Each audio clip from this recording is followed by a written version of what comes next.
Hi, hello, another episode of Passive Pixels. I swear that I'm dying. I came back from a bike ride. I think I've gotten sick the last couple of days. This is not ideal. I'm at 0 calories for the day. Probably actually technically negative since I haven't eaten or drank anything. Dorian, how are you? I'm good. I'm going to drag this out a little bit because my list is still loading. I don't know. I have this problem where I open text pads, and for some reason on this laptop right now, it takes forever for it to open. So I'm just blabbing to fill time for now. And That yeah, means you need a new laptop. yeah, I really do. Like that. I don't know. Did I tell you how the I and the N key are completely broken off? Sick, sick. I Yeah, had no idea. so like I don't like right now. If I need to, I can't use the I and the N key, which is fantastic. I have like my Wait, hold on, keyboard. hold on. You're telling me that the N and the I key, Yeah, the I still. N and the I key. Hey, my list is loaded. All right, let's get into the list, shall we? How can you do your ultra move on multiplayer games then? I know it's depressing. No, I don't know. It's awful. But I just have my desktop keyboard now plugged into my laptop, and I've been using that. So yeah. Wait, hold on. Before we do this, I need to I mentioned my sickness thing because this is the first time I say it out loud. You want to know what's been a symptom of this sickness? What's that? Having an Xbox Series X in this house. Oh no! Oh no! It's over. Yeah, it's over. It's over. It's done. We're done. I'm going to cancel the show. Exactly. There we go. Fantastic. Fantastic. All right. List. Superhero movie. Console Wars, the documentary. Ambulance. You. Transformers 3. Halo CE. Ori and the Will of the Wisps. Forza Horizon 5. Gears of War. Fucking AC Origins. Crackdown 3. Sniper Elite 5. Trek to Yomi. Genesis Noir. XL1. Enter the Matrix and Pushing Daisies. Dorian, what? Jesus Christ! Can your list be worse than mine? It is. Well, I mean, in terms of length, not in terms of content, because you're a fucking Xbot now. I know this is horrible. I'm gonna kill myself. All right, get a cup of tea. This might be my longest list ever, but yeah, get a cup of tea going. All right. By the way, it's okay. The episode name of this one is going to be GamePass. It's going to be a lot of garbage, and none of it is going to be worthwhile. There we go. Great. Although that is just every episode, so true. We are the Game Pass podcasts. Oh God, fucking cancel it. All right, Great Ace Attorney, As Dusk Falls, Return to Monkey Island, Abzu, Danganronpa, Trigger Happy Havoc, Gravity Rush, Breaking Bad, Psycho, Rope, Total Recall, Spartacus, Barbarian, Wall-E, Pearl, See How They Run, Ford versus Ferrari, The Assassination of Jesse James by the coward Robert Ford, Boiling Point, Kingdom of a Heaven, Happy End, 71 Fragments of a Chronology of Chance, The Fountain, Vortex, The Raid, Part 1 and 2, Don't Worry Darling, Black Bear, The Holy Mountain, Sunset Boulevard, Superhero Movie, and Pieces of a Woman. Okay, perfect. So because Poot handed you the copies for The Raid, yes. He held me to secrecy until we got here. But now I can add The Raid to my Letterboxd watch list. Yes, I did watch that and the second excellent. One. So excellent. Let me see. How long ago was it? It was August 20th that I watched it. Jesus Christ. Okay, we're gonna log it with a proper day. When the hell did I watch The Raid 2? The Raid was September 5th. My God. All right, you take it from here. Start off. Honestly, you know what? No. I'm gonna force your hand. Start it with superhero movie. Yeah, let's start with superhero movie, shall we? Yeah, I mean the movie sucked. Yeah, like, it was horrible. Yeah, I think even worse than the movie though is that I actually laughed more times than I'd like to admit at some of the horrible jokes in the movie. I mean, let's be real. The movie's not pretending to be anything it's not. I think it knows what it is, and it's quite comfortable being that. So, I mean, that's fine. There are worse. Like, I mean, it's terrible. I would never watch it again, but I've definitely watched bigger wastes of time than that. Leslie Nielsen's great. Love Leslie Nielsen. And fucking Shooter McGavin. Actually, I don't even know the fucking actor's name. Shooter McGavin. Shooter. Yeah, he's just Shooter McGavin to me. He's great here too. But probably everyone else is just a colossal waste of time here. Apparently, fucking Ed Helms was in this movie. I don't even remember who he was, so that's a thing. I feel like I vaguely remember him, but I literally watched this the Yeah, moment we finished the last recording. So, yeah, fair. But yeah, it's a movie.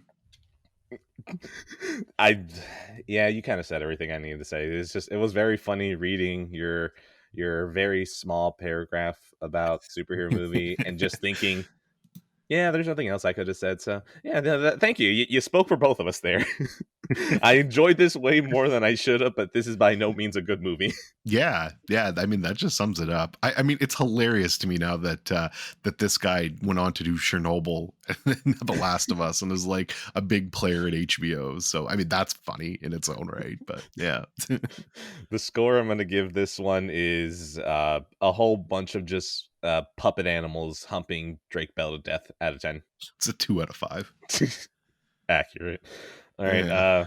So console wars, the entire that's the thing. I have no idea. I don't really feel like counting. I'm pretty sure we could just go back and forth for a while, and if it ends up being really bad at the end, who cares? It will be. I got like 30 something things on my list, but fuck it. Yeah. So console wars. This is a documentary. It was on Paramount Plus. I signed up for Paramount Plus last week because I was like, you guys probably. Oh wait, no, Paramount Plus is getting Showtime included. Showtime, I'm pretty sure, has a deal with A24 to have their movies for streaming afterwards. So I'm like, okay, Yes. perfect. You know what? Fine. Here you go, Paramount Plus. Here's some money. And I saw, oh yeah, Console Wars. That was a Paramount Plus exclusive. Basically, just a documentary about the actual book itself by, I think, what is it, Blake Harris, Yep. about Nintendo and Sega just fighting it out in the 90s, and how those guys, even though it's been like 30 years, are still super bitter about each other. I'm just like, my God, this is so entertaining. And, this was before I got the Xbox into this house. So, like, I'm pretty sure that, like, I was maybe mentally, preparing myself for it. Uh, it was a good documentary. I enjoyed seeing how these people so later on are just still so bitter about it, the way that they would talk about each other, the way that they're just like, yeah, man, Sega was really doing stuff, and Nintendo is just like, shut the fuck up. We don't even want to be here. We're just doing this because you're paying us, okay? Just get away from me. Sonic, get the fuck out of here. You're not even a good game, but you're tricking people by the design because it's edgy. So fuck you. I can't believe you guys are stupid enough to fall for this. It was very funny hearing them talk about how they would have people play test and they're like, yeah, man, Mario's just like really good.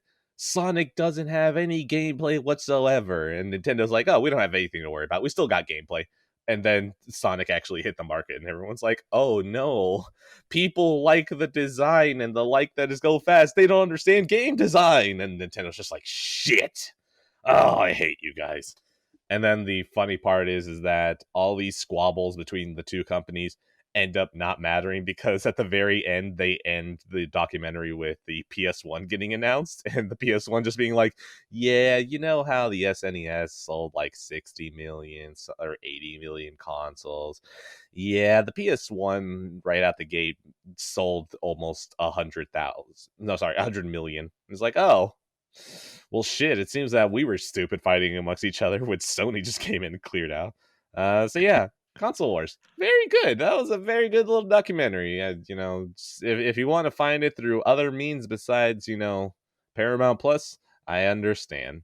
I'm gonna go ahead and give that a I'm gonna give that a score of Sega employee living out of a hotel for 3 years straight and still has that hotel room in California out of 10. Nice. I definitely want to watch that at some point. I haven't seen it. I don't have Paramount Plus though, so I don't know when I'm going to get to it, and I It's don't look. okay.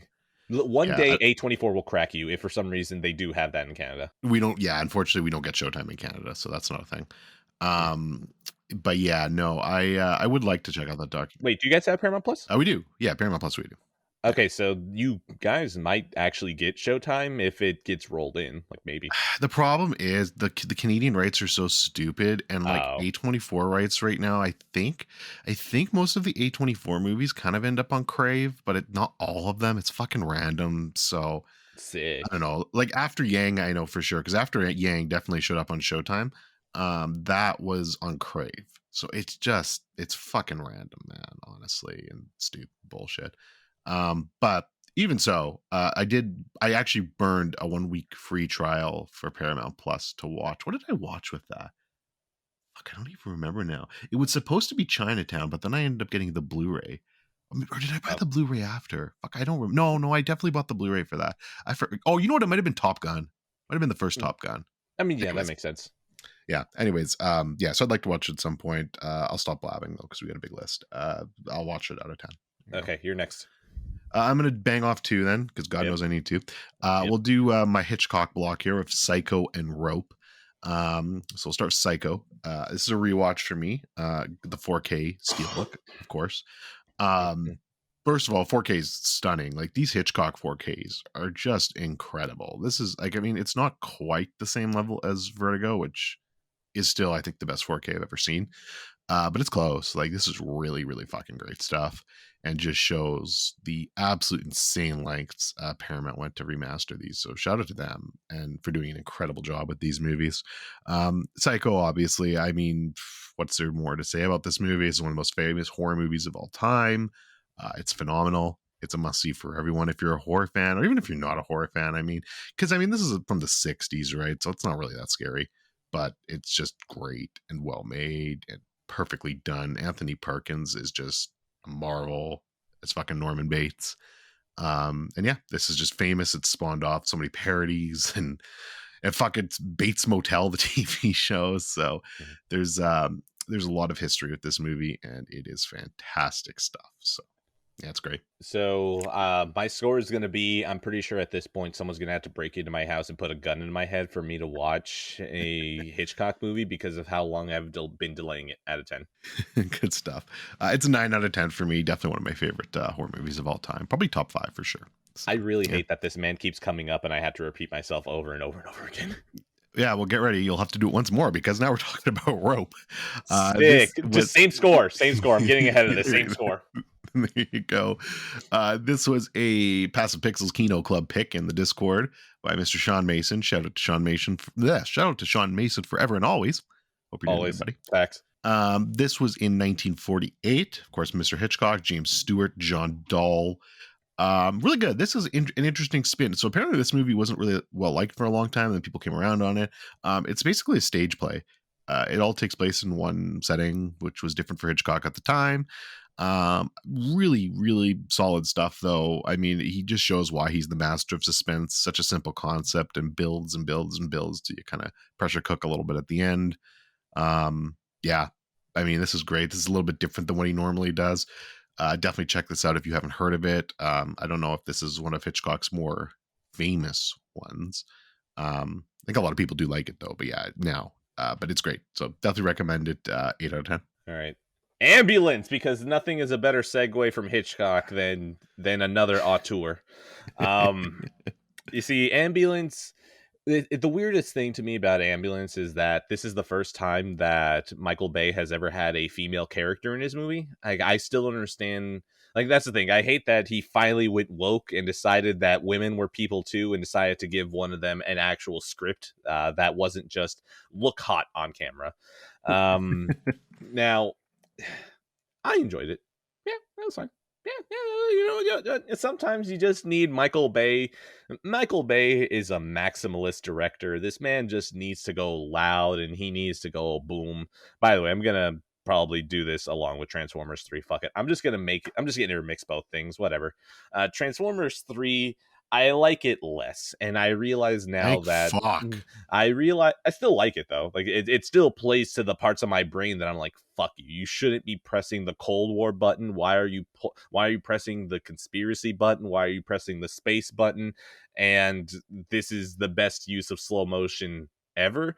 And it wasn't until like I realized, I don't remember what I was reading, but Transformers 3 was also in 3D. So in other words, Michael Bay probably had to slow down the camera for 3D.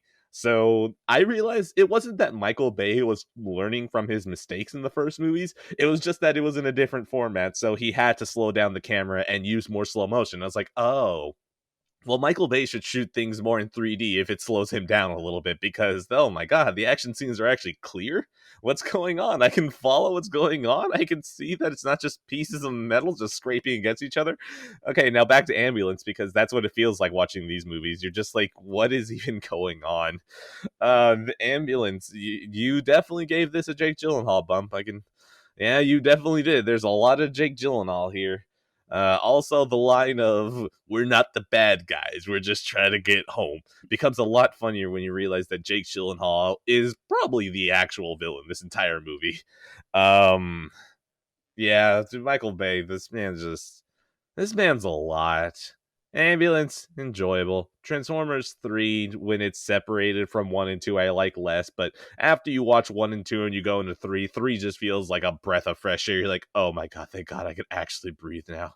So, yeah, it's Michael Bay movies. I don't know what else I can say. This man loves shooting everything like if it's at Twilight. This man is like just a golden hour person. Orange and blue, orange and blue.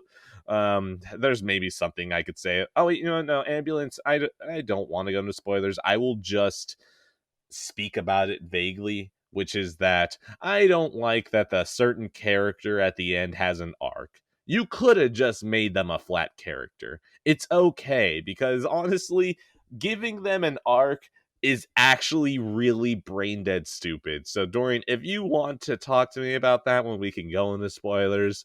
But that was where I was like, you didn't really need to make this a movie. You could have just made this a dumb action movie and it would have been fine.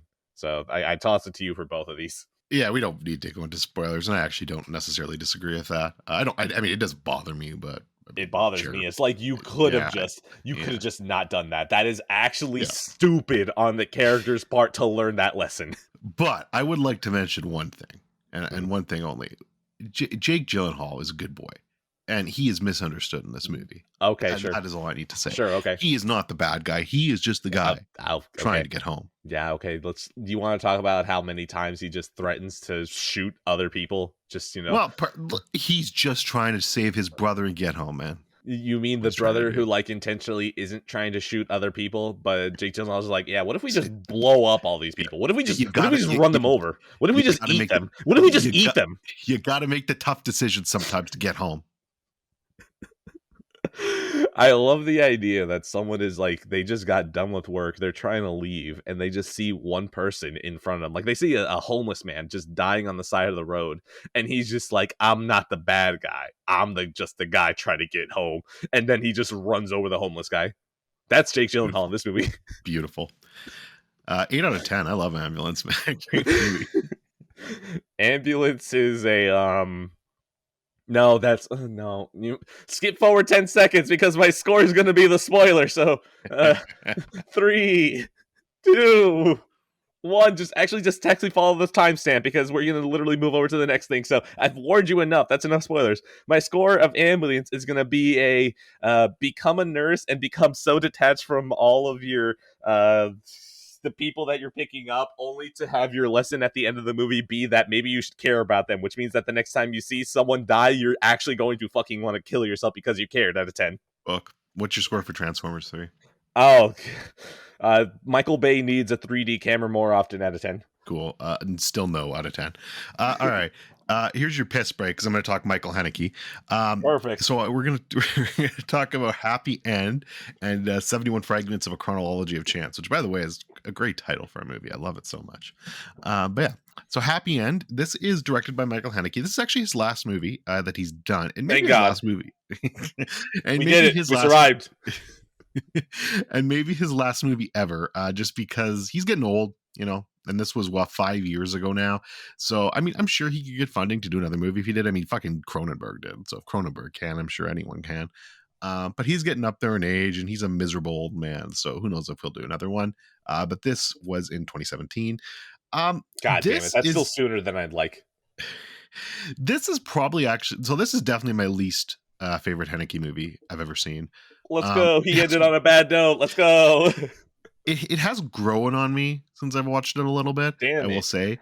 But it's still my least favorite for sure. I think the big problem I have with this movie, which I'll talk about in a minute with 71 Fragments of a Chronology of Chance, in a lot of his other movies, is you kind of get these glacial paced movies that are just as slow can be, where nothing's fucking happening, but it's always building to something, and that you could just feel this uneasiness and this dread, and some fucked up shit's gonna happen.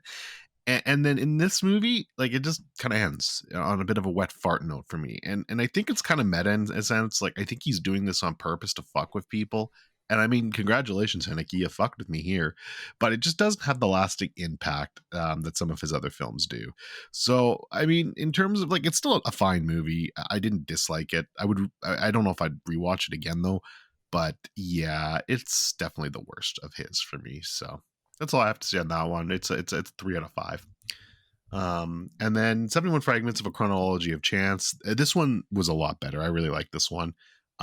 Pretty simple premise. It's just basically just a bunch of different, you seemingly unrelated clips of people just kind of living their lives and things going on and what's happening with them. And it kind of just all leads up to this senseless act of violence that happens on Christmas Eve. And it kind of gives you some perspective on where it comes from and what led up to it. I looked it up a little bit. I don't know if this is based on a true story or not. I couldn't really find much about it. So I don't know. It could be, but it might not be as well. It might just be Haneke, as usual, being a cold-hearted bastard. But this was really great. Really enjoyed this. Criterion is actually releasing a collection of this, The Seventh Continent, and Benny's Video. And I can see why these three, or not only are they his three first films, but they're all thematically pretty similar to each other. So this is definitely a Criterion I want to get at some point. But yeah, this was great. This was classic Haneke, 1994. So this is like this is his third picture, because he had Seven Continent first and then Benny's Video. So this was his third one, and he knew exactly what he was doing by this point, and was the master of it. So great shit. 8 out of 10. All right, my score for both of these is going to be, if Haneke has a million haters, I'm one of them. If Haneke has one hater, I'm that one. If Haneke has no haters, that means I'm dead. Out of 10. There you go. Oh yeah, I'm next, huh? Halo CE. So, about how I mentioned that there was an Xbox, in this house, I'm kind of actually like really discussing myself. I actually might just end it after. I don't know. We're really considering that. So I got the Xbox, right? I was gifted it, and basically I had the mysterious benefactor who, if they would like to be known, I will say it, but just in case, I had them basically reimburse me so I could buy it off of someone to save them money. I was able to get an Xbox Series X along with an Elite controller, and I had two Elite controllers for a reason. I'm not gonna say why. That's not what I'm gonna do. Anyways, we had two controllers, and so my wife, she enjoys Halo. But the only reason she really enjoys Halo is because she watched Red versus Blue, and she's like, "Oh my god, this is great!" So she sees Red versus Blue as the original thing, and then Halo as like, "Oh my god, they made a game based off of Red versus Blue." Anyways, Halo CE had two controllers. I told her, "Let's just play this split screen," and then we did. We played like two missions. She was like, "Oh my god, that was actually kind of fun." She can't handle dual stick controls. Her brain just doesn't work like that, but we'll get back to it and we'll keep playing. And yeah, Halo CE, that's a fun game. Split screen, yeah, let's go. I'm very happy now that I'm not getting filtered by it. I'm just like, yeah, this is good. I understand the design that you guys are going for. I'm stupid for the first time that I played this, and I played it with the wrong expectations. So yeah, Halo CE, that's going to be a gold out of 10. Dorian, anything? Yeah, Halo CE is a classic. I definitely remember playing some multiplayer back in the day. Not much. My big touchstone with Halo multiplayer was Halo 3, but CE was definitely a lot of fun. I more remember for the campaign. You mean split screen for Halo CE, or yeah, multiplayer okay. Split screen, whatever you want to call it. Okay, I was gonna say, because like CE didn't have online. So okay. Did I say online? No, you didn't. I just wanted to clarify just in case. Yeah. Because I didn't want you to be old man and be like, Halo CE did have multiplayer. What are you talking about? No. Although it does now, but yeah. I mean, yeah. But yeah, no, it's classic, man. One of the best FPSs of all time for sure. Holds up great. I mean, yeah, like I actually want to apologize during the opening thing when he was listing off all the names. I groaned at this one. I just don't like Xbox, but this one gets a pass because it's Halo, and Halo is good. So Halo yeah, always deserves a pass. So, good shit. uh, you know what? Yeah, we're gonna make this a burgers, fries, and shake segment. So, I'm gonna skip over Ori because I have positive things to say about that. Forza Horizon 5. That's I got my burger, I got my fries, my Forza Horizon over here. Forza, now that's just a fun game. I like it. You go vroom. I like that this game just slaps you in the face. It's like, hey, you're just gonna drive a whole bunch of these cars right out of the game. It's like, yeah, let's go. Poot, a wonderful man. I think I already thanked him. I can't keep track anymore. He gifted me the DLC, the Hot Wheels DLC for Forza Horizon 5. You'll be able to see that I tried a whole bunch of stuff on Game Pass, and it's going to be a trend where you're going to see that a lot of it didn't stick with me. So that DLC will get played soon. It's Forza Horizon 5 is fun. I'm going to go ahead and give that a room out of 10. Now, you see, I got my burgers, I got my fries, but most of the time, whenever I'm going out, I don't really order a drink. I do enjoy me a milkshake, but I think that this was the wrong flavor because Gears of War, I got filtered. I'm fine, honestly. Thank you, Gears, for what you did because another game we'll talk about later. Actually, you know what? We're throwing it in here as well because fuck it. Why can't I just make it more of a mess? Enter the Matrix. Enter the Matrix is a third-person shooter, but it's also a third-person shooter that came out before Resident Evil 4 and Gears of War. So it's like, oh my god, they used to control like this? This fucking sucks. I bought Enter the Matrix for the GameCube. It was $15, and I was like, yeah, sure, why not? I know that this is supposed to be about Ghost and Niobe during the events of The Matrix Reloaded. And I was like, sure, why not? I've never seen this. I'll play it. But man, I just forgot that just some of these games really fucking suck. Like Enter the Matrix does not play well. It's one of those things that I look at this, I'm like, man, if you remade this and you gave it to someone who understands gameplay and making animations look nice, I could totally see this working out. But in 2003, nah, people didn't understand what they were doing with controllers. So, yeah, going back to this Gears of War, thank you for standardizing how a third person shooter should play, but also, man, I don't like being just a hulking tank of a person. I don't like the screen shake. The chainsaw is fun. I don't like that it seems like the enemies feel really bullet spongy. Shout out to the headshot sound though. Like that just sounds like really just squishy and it's like, oh yeah, there we go. But yeah, Gears of War, I'm fine. I don't know. I don't really care about the look of the game. I don't really care about what's going on. I the gameplay was just not enough for me to be something that I like, and I can't really tell what it was that I don't like about it because the only thing I can point out is the weight of it. Like I just don't like how heavy they feel, and I don't like the run cycle. Shout out though. Shout out to the camera controls when you're trying to chainsaw someone. The camera controls when you're trying to chainsaw someone are better than games that didn't even have a second stick to control the camera. It's actually really good. So yeah, that was a lot. I said Forza, I said Gears, and I said Enter the Matrix during anything. Nothing for Forza Horizon. Want to play it? Xbox disgusting. Of course, Enter of the course. Matrix. I'll probably never play it, but Mhm. cool. Gears. All I have to say is Gears is better than Uncharted. That's my score. I'm so fucking tempted to cut that out because is Gears of War more of a gameplay game? Yes. I like Uncharted vastly more because the gameplay isn't that great in Uncharted, but damn it, everything else around it is so much better that I like it. Gears, I'm fine.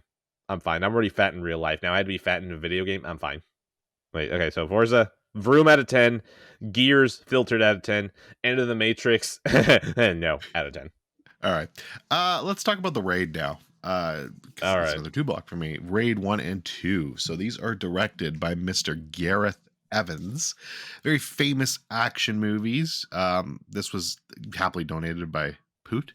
to me so I could watch, and then I guess you snuck in and watched it as well before you sent it off, which is great. Yep. Um, so as I'm not a big action movie guy, self-admittedly, they're just it's not my favorite genre. I mean, I can have fun with it, definitely do. But those are just never movies that will automatically gravitate towards. But these are pretty great. And I think I guess my biggest hot take would be me preferring the first one over the second. But I'll talk about both. First one, I really enjoyed. It's very tight focused to me. You're basically got these guys who are, they get to this like slum block and they're like, all right, we got to get to the top here and get this bad guy. We're going to climb this tower. And it just feels like such a great setup for an action movie. It's perfectly done. They're just basically going through this building and just fucking everyone up. And it's nonstop action. All thrills, no frills. It's great. It's really well made. It's excellently done. There's some crazy cinematography and action shots, and like both these movies too, not just this one. But yeah, it's well acted. Just insane stuff here. So I really enjoyed the first movie. I think it's fantastic. It's actually probably one of my favorite action movies of all time. Now I would say it's just super well done. Okay. So I actually haven't said a word about either one of these. Yeah. Mostly because, being held to secrecy. So the raid one, I like it. I'm positive on it. I don't like the violence. I don't know. The blood, I don't like it because it just reminds me of like the 2010s, 2011s, 2012s when it seemed like all the blood was basically being CGI'd on them. Like the gunfights weren't really doing much for me, but every single time there was a fist fight, I was like, oh hell yeah. And also, the final fight of the raid with what was it? They were brothers, right? Yeah. Yeah, okay. The brothers fighting that one short dude. Holy shit, that is incredible. Oh my god, that is probably the best choreographed fight I've ever seen. That was awesome. But by the time I got to the end of it, I was like, yeah, you know what? I like it. That was like you said, it was small, it was focused, and they just were like, we just want to make a sweet action movie. And they did it. And I was like, yeah, that was good. But like anytime that they weren't in the middle of action, I was just like, can we just get to it? Like, I'm fine. I don't really care about like this is obviously supposed to be a send up, right? This is like we just need a plot to make sure that we get from fight to fight. Like the plot is important. So it's like, okay, yeah, can we just hurry up? I don't care. So yeah, the raid, very good. Now I assume we're gonna segue to the raid 2. I would Yeah, just say the raid 1 8 out 4 to 5. Yeah. that final Nice. fight out of 10 because goddamn. All right, the raid 2. I'm right there in your camp. I actually like the raid 2 a lot less. And it's like I don't really need more plot. I don't care about what's going on. I just want to see action scenes. And the action scenes are good. They're good. But man, I just don't want shootouts. I don't want chase segments. Like I don't want car chases. I just wanted more fight sequences because the fight sequences are so good. I feel like if I wanted to see other action, that's the thing. Like Batgirl and no, sorry. Bat Guy and no, I can't even remember. The two gimmick characters. The two gimmick characters are awesome because I like that they start from an inception point of this is the gimmick that we have with this person. So we're going to think of action scenes specifically for them. And that's dope. Like at some point though, I don't like that it seems like it's just mowing down mobs though. And it isn't until like the final act when the main character encounters the gimmick people that I'm like, oh, there we go. Now we have an actual fight where it's two people. We already know, there's no way that like they're going to kill off the main character. And it's like, we're just going to keep going. Like, no. I know that this gimmick character is going to die, but they're going to give them hell before they do. So I just want to see how far they take it.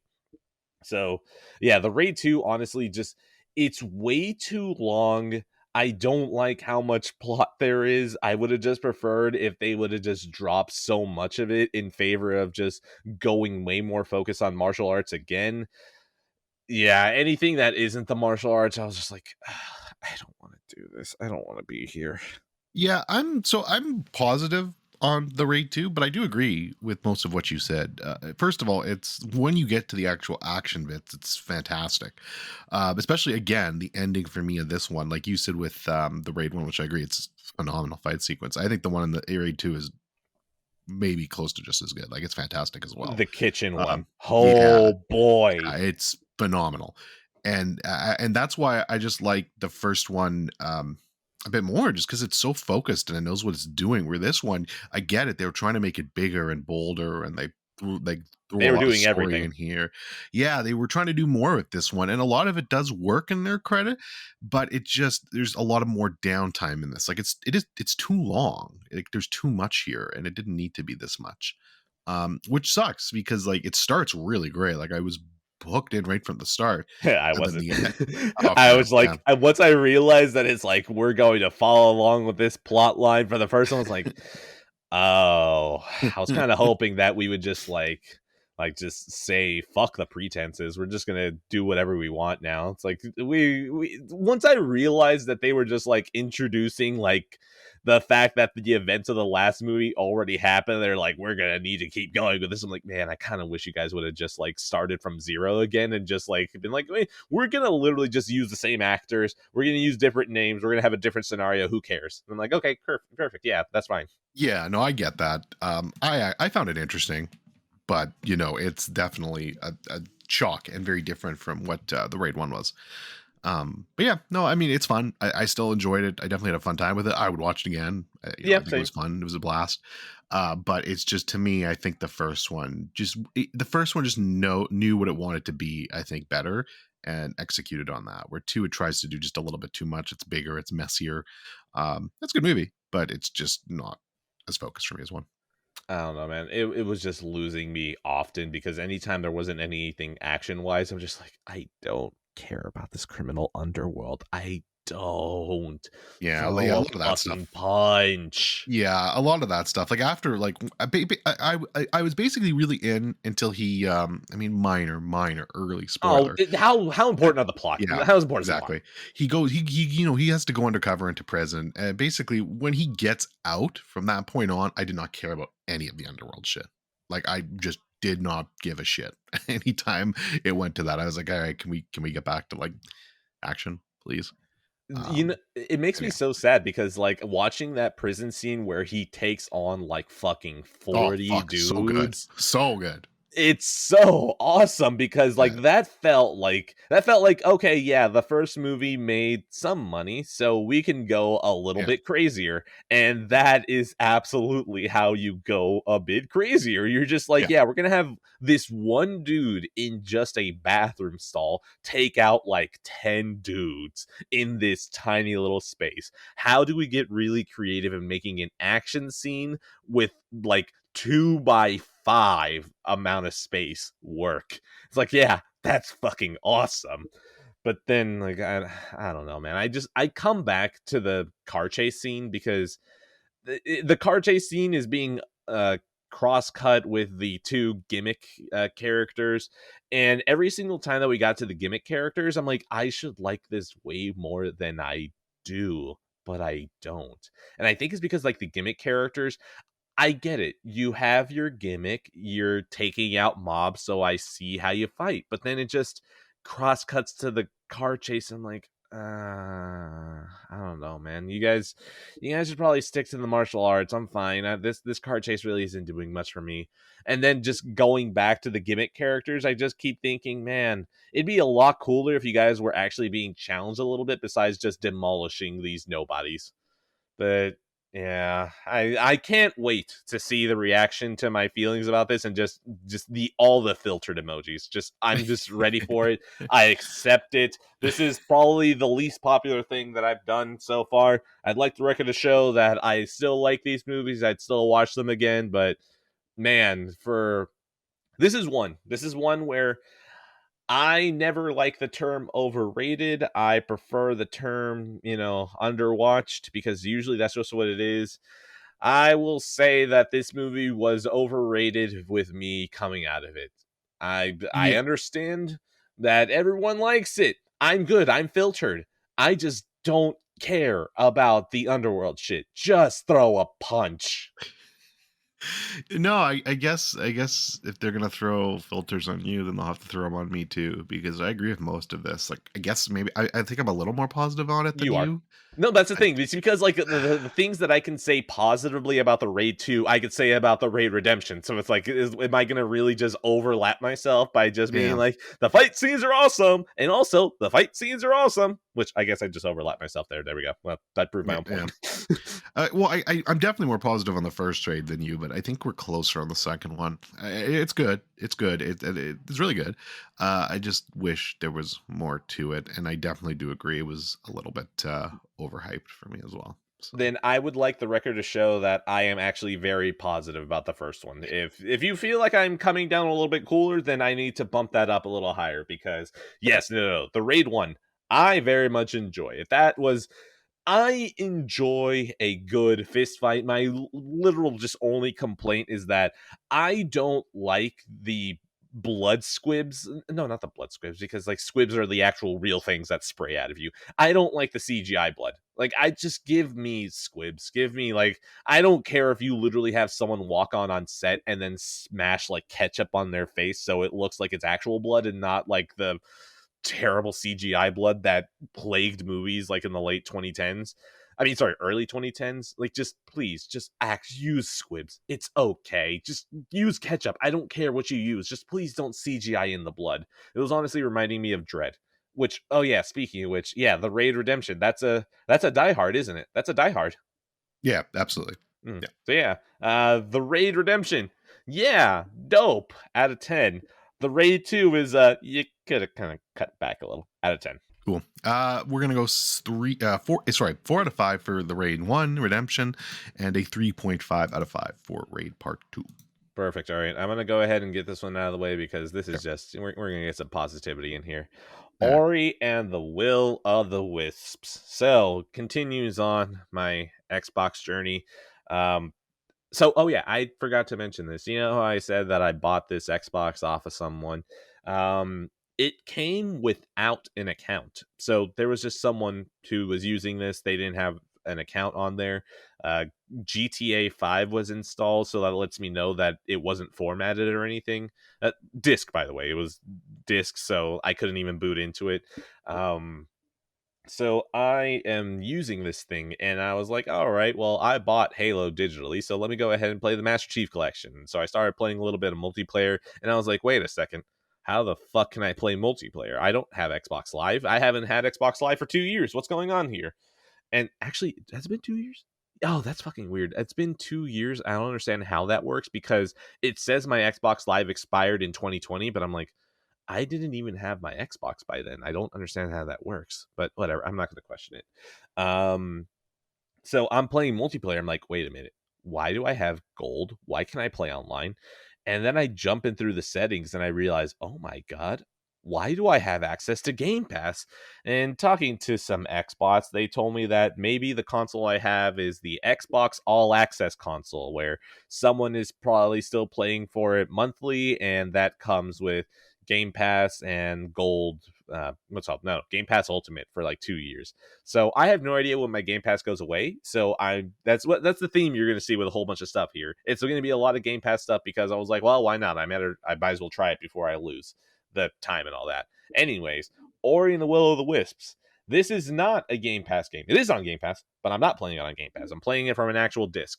Again, Poot, wonderful man. No. He sent me Blind Forest. I bought Will of the Wisp for like $5 from like Best Buy when they were getting rid of it because Xbox don't buy games, so Best Buy is just struggling to sell these copies because again they don't buy games. They don't.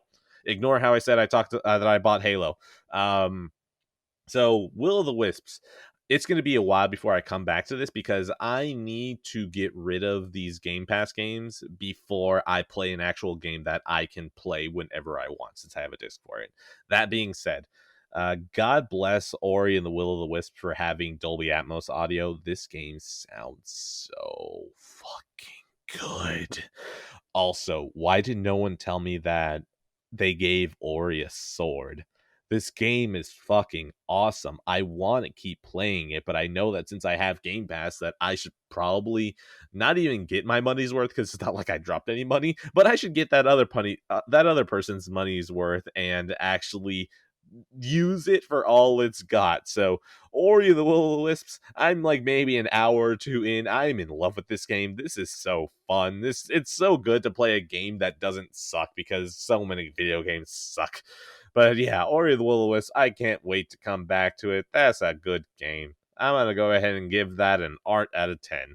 Also, I'm gonna go ahead and give that a score of Phil, you fucking idiot. You will buy toxic ass Activision, but just a little bit of harassment at Moon Studio and you dive out. You're over here. I can fix her with Activision, but you can't do anything with Moon. Out of 10.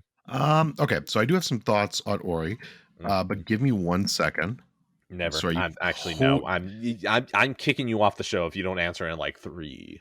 Listen. Oh, If no. I'm going to explain to you what I'm doing, and you're going to be like, "Oh my god, I can't believe this is happening." This is gonna be awesome. I hope you're cutting up cheese.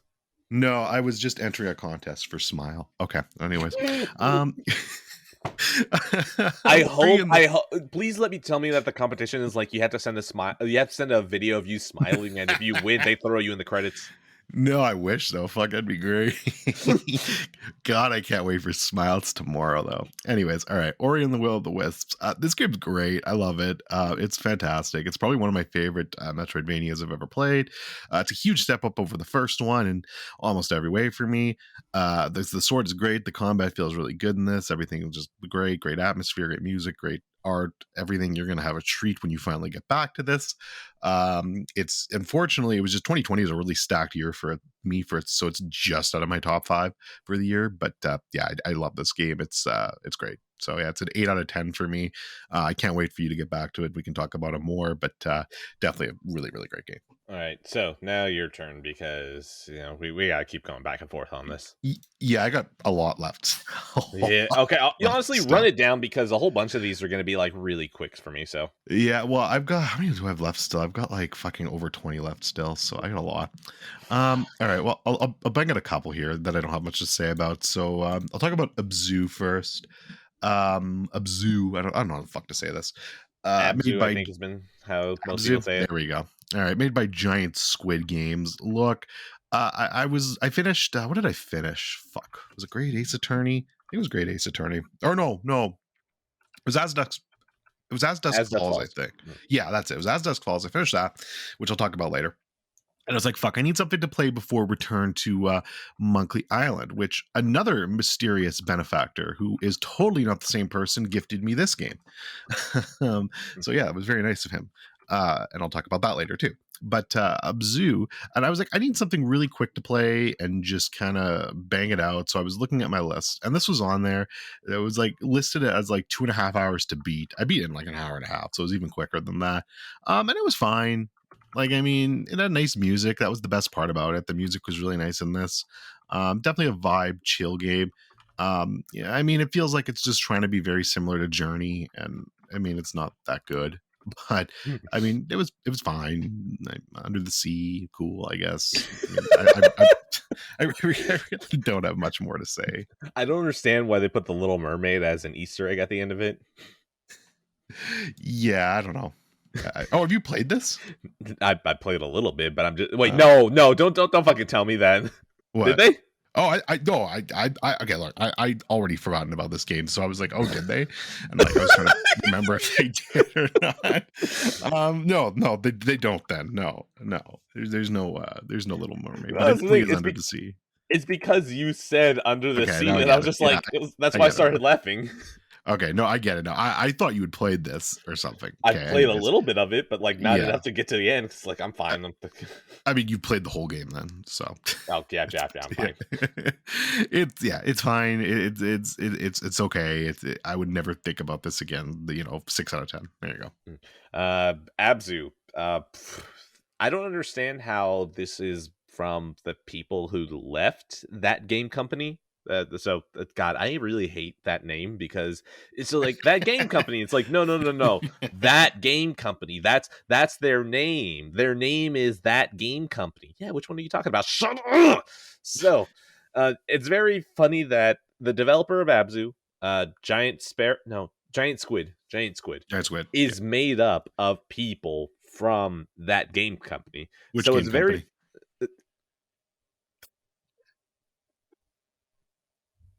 I'm not the Science Citadel. I'm gonna cut this. I want the people listening. I want all three of them to stare at you for this one. I want you to understand what you've done.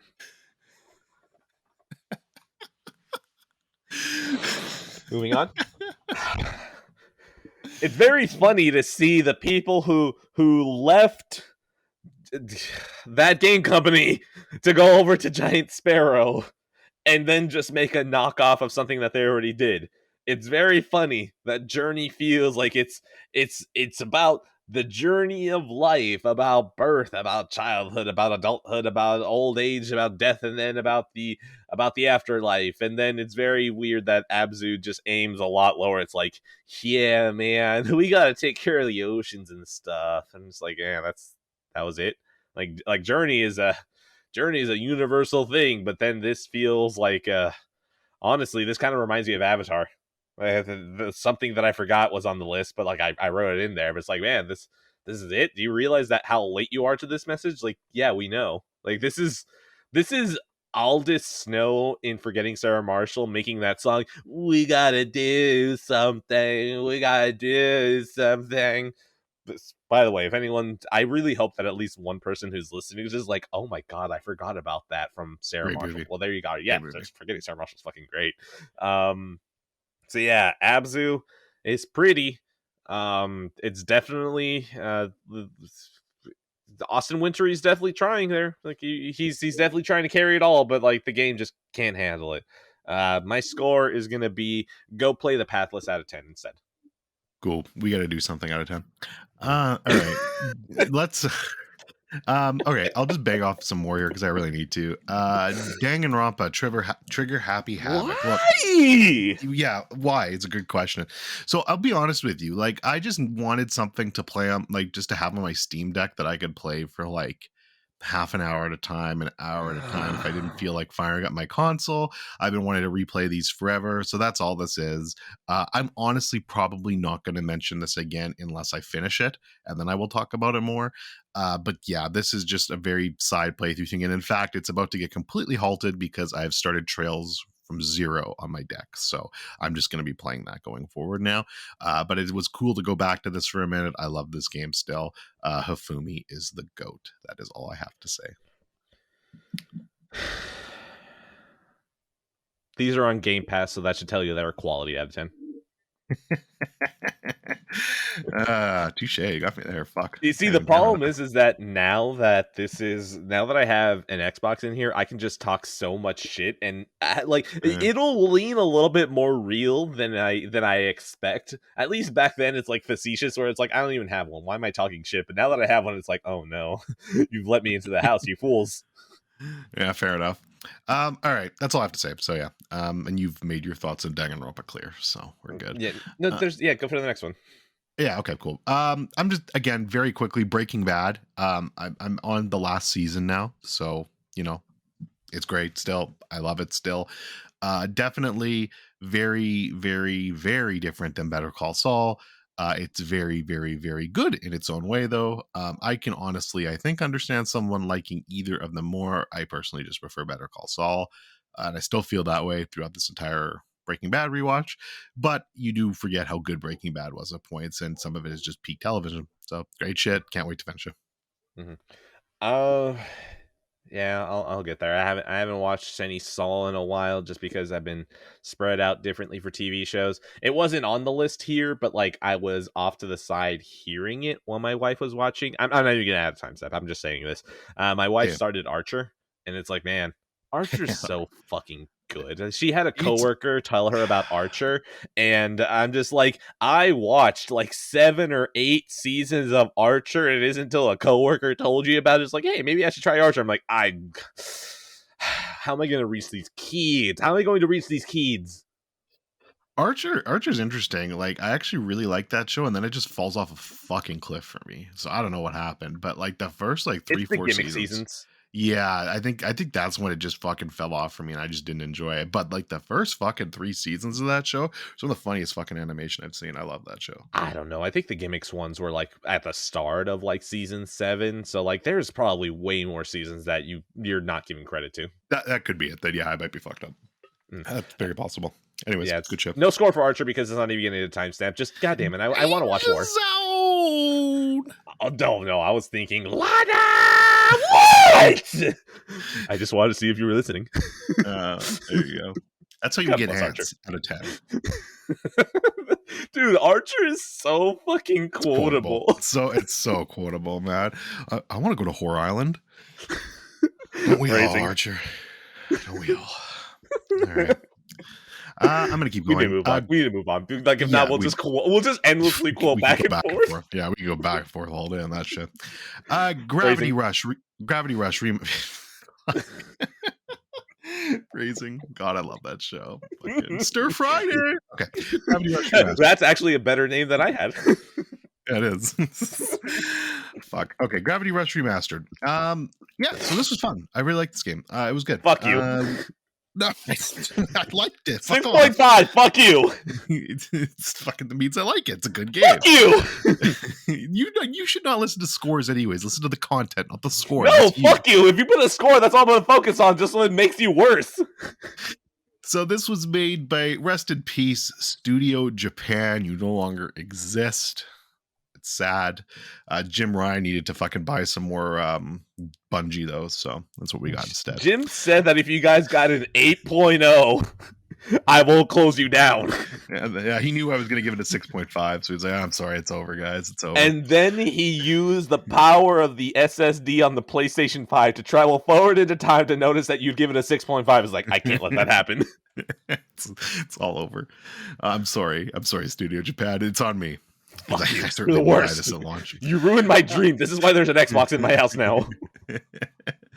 Oh man, but yeah, this is a cute, fun game. I mean, the story is very good. I actually quite enjoyed it, although it ends very abruptly, and I kind of laughed. I laughed actually. I was like, oh, that's it. It's over.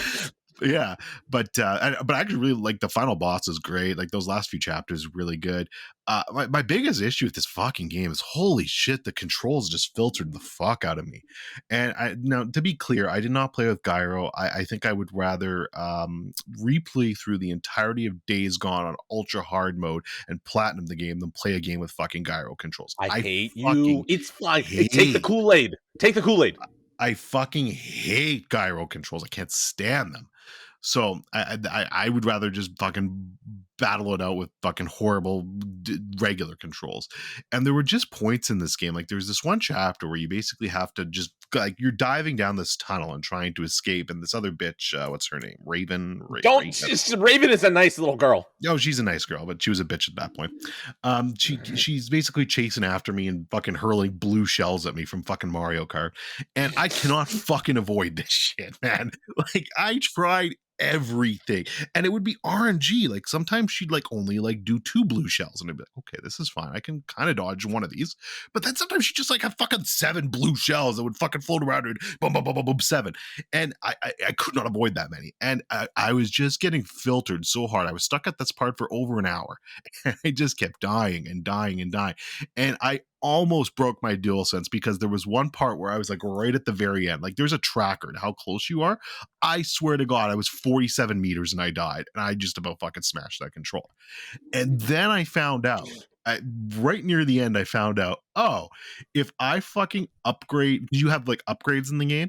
And like, if you upgrade your health, it gives you a full health refill. I was like, oh, great. Now I know that. So I actually was able to cheese it through that. And I finally beat it. But that part fucking sucked. But the rest of the game was really fun and cute and delightful, and yeah, it was enjoyable. I will definitely play the second one at some point, but I'll wait for like a pretty deep sale on that and snag it then. So Gravity Rush.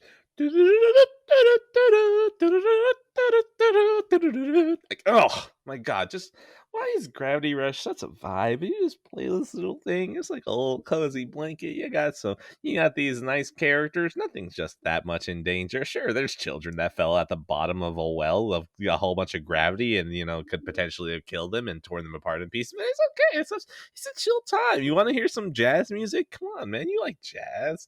My god, Gravity Rush is just so fun. Also, the funny thing is that the ending is so abrupt that I beat this game on my Vita however many years ago, like 7 or 8 years ago. And then I want to say like 5 years ago, I went back and I grabbed my Vita and I was like, man, I never did finish Gravity Rush. And then I booted it up and it said I beat it. And I was like, what? I don't remember beating this game. And I checked the trophies. I was like, oh, wait, I did beat this game. So you talking about how abrupt the ending is, well, I literally walked into just how apparently I didn't even realize I beat this game because I thought I'd never beat this game. So yeah, that's how how bad the ending is. It's just it's over. I totally see that. Yeah, I could totally see that. You could tell this game feels like, and don't get me wrong, I actually don't mean this as an insult because it doesn't look like it, but there's definitely signs that this game was made for $12 and like a Denny's 50% off coupon. And that's one of them. And keep in mind that $5 of that budget was to pay off Jim Ryan to not shut down the studio. Yeah, correct. And that bastard just had to ask for extra bacon. But yeah, no, fun game. Definitely enjoyed it. 6.5 out of 10. The Gravity Rush is fuck you. You could have saved the studio out of 10, and Gravity Rush is also God, that OST. Why haven't I downloaded that OST already? Out of 10. All right, how many do you have left? That's the thing. I have 1, 2, 3, 4, 5, 6, 7, 8 left, but honestly I can bundle like 4 or 5 of those together. Okay, I've still got 20, so I'm gonna keep going. Oh my god. I'm gonna cancel this fucking show even sooner. Praise Jesus, it finally worked. All right, finally. As Dusk Falls, yeah, this is good. I enjoyed this. This is on Game Pass. You should try this, Ed. Totally your type of game. Why? It's not a game. My brain can't handle not a game right now. Either hand me a game or just no. This is developed by a studio called Interior Night. I believe this is their first game. I don't know if they're from another studios or whatnot. Big deal with Xbox, though. Xbox published this and did a bunch of things for them. It's on Game Pass. I played it on my Steam Deck, of course, because I would never be caught dead playing on Xbox. Of course. Hey, pretty good game. I like it. Lots of good story, betrayal stuff. This feels like a season of Fargo almost. There's a lot of good stuff in this story. It's very interesting. A couple really big complaints though. The art style in this game is horrendous. It actually looks fine if you're just like looking at pictures of it. It's just in motion. This game looks fucking horrible and I can't stand it. So that was a big thing for me to overcome throughout this game, which I never fully did. But I mean, the content is good. You just kind of got to avoid the visuals of it sometimes. Second thing, it ends kind of laughably on this really cheesy note that's clearly sequel bait. I'm like, why would you do that? That was not needed. And I wish they didn't because it would have been better otherwise. But yeah, I don't know if they're teasing a sequel or DLC, but they should not have done that, especially for a first-time studio with a first-time game. Like, God knows if they'll get a chance to make a sequel, or DLC or whatever. So I don't know why the fuck they did that. It didn't need that, and it was really stupid. But everything else, this was a fun game. I enjoyed it. It's a banger for sure. It's just out of my top 5 now for the year, but still very enjoyable, and definitely glad I played it. 7 out of 10. They got that GameCast bag and they're just like, green light the sequel. I know we're gonna be able to make it. You see, I shot this away very quickly because that's just instinct. I don't know, man. It's Game Pass. Why not? I have enough space on my internet. I'm sorry, I have enough space for storage. Well, you'll need to. It's like fucking 70 gigs too for no reason. This fucking 70 gigs. Fuck if I know, man. Dude, are the images rendered at 32K when they move them across the screen? What the fuck is going on? I don't know if AJ was being ironic or unironic with it, but he said uncompressed audio, so he might have been telling the truth. But it's probably just is uncompressed audio. These guys are morons. What do you mean? How much audio can this game have? Titanfall 2 has uncompressed audio, and that's 80 gigs, but that's a real game. They better have like every single audio thing be rendered in FLAC at 48 kilobytes. Whatever the 40 kilohertz. I don't fucking remember the term. Whatever, okay? I need everything to be fucking 8K visuals because it's being sampled from 32. Whatever. I give up. My brain hurts now. All right, 7 out of 10. I'm being reminded that I have 180 gigs for Quantum Break out of 10. Oh man, great game. Okay, Vortex. We'll see. This is directed by Gaspar Noel, our friend. Is that guy from France? Yes. I have made a surprising return to his filmography with this one. This is actually from this year. This movie's fine. It's not bad. There's definitely some good things about it. It's very it's not what you would expect from one of his movies. It's not as extreme. It's pretty depressing though. It's basically, I mean, you just look up the synopsis. The last days of an elderly couple stricken by dementia. It should tell you exactly where the movie's going. Happy times. The problem is I've seen so many movies kind of in this similar vein lately. The Father, Allure, and those movies just do this better. This movie has a gimmick and it's neat. It's basically the movie's just split in half. One half is looking at the husband and the other half is looking at the wife, and you kind of got to follow two things going on at once. Neat gimmick, and I like it. But this movie is just too long. It's bloated. It needed more time in the oven and editing. You could tell he made this during COVID lockdown and kind of edited everything himself, and it just needed more time, man. There's something I think special there, but the finished product just isn't quite there for me. So it's solid. I would never watch it again, but it definitely didn't break my soul like Irreversible did. So that's positive at least, but it's not as good a movie. So 3 out of 5. Yeah. All right. I'm never going to think about this movie again out of 10. I have nothing to say. Cool. Speaking of movies I will never think about again, transition, Kingdom of Heaven. This is directed by Ridley Scott. I'm so sorry, DB, if you're listening. I'm so sorry, because I kind of agree. DB, I'm sorry if you're listening. I actually legitimately did not post my review for this on anything because I feel bad.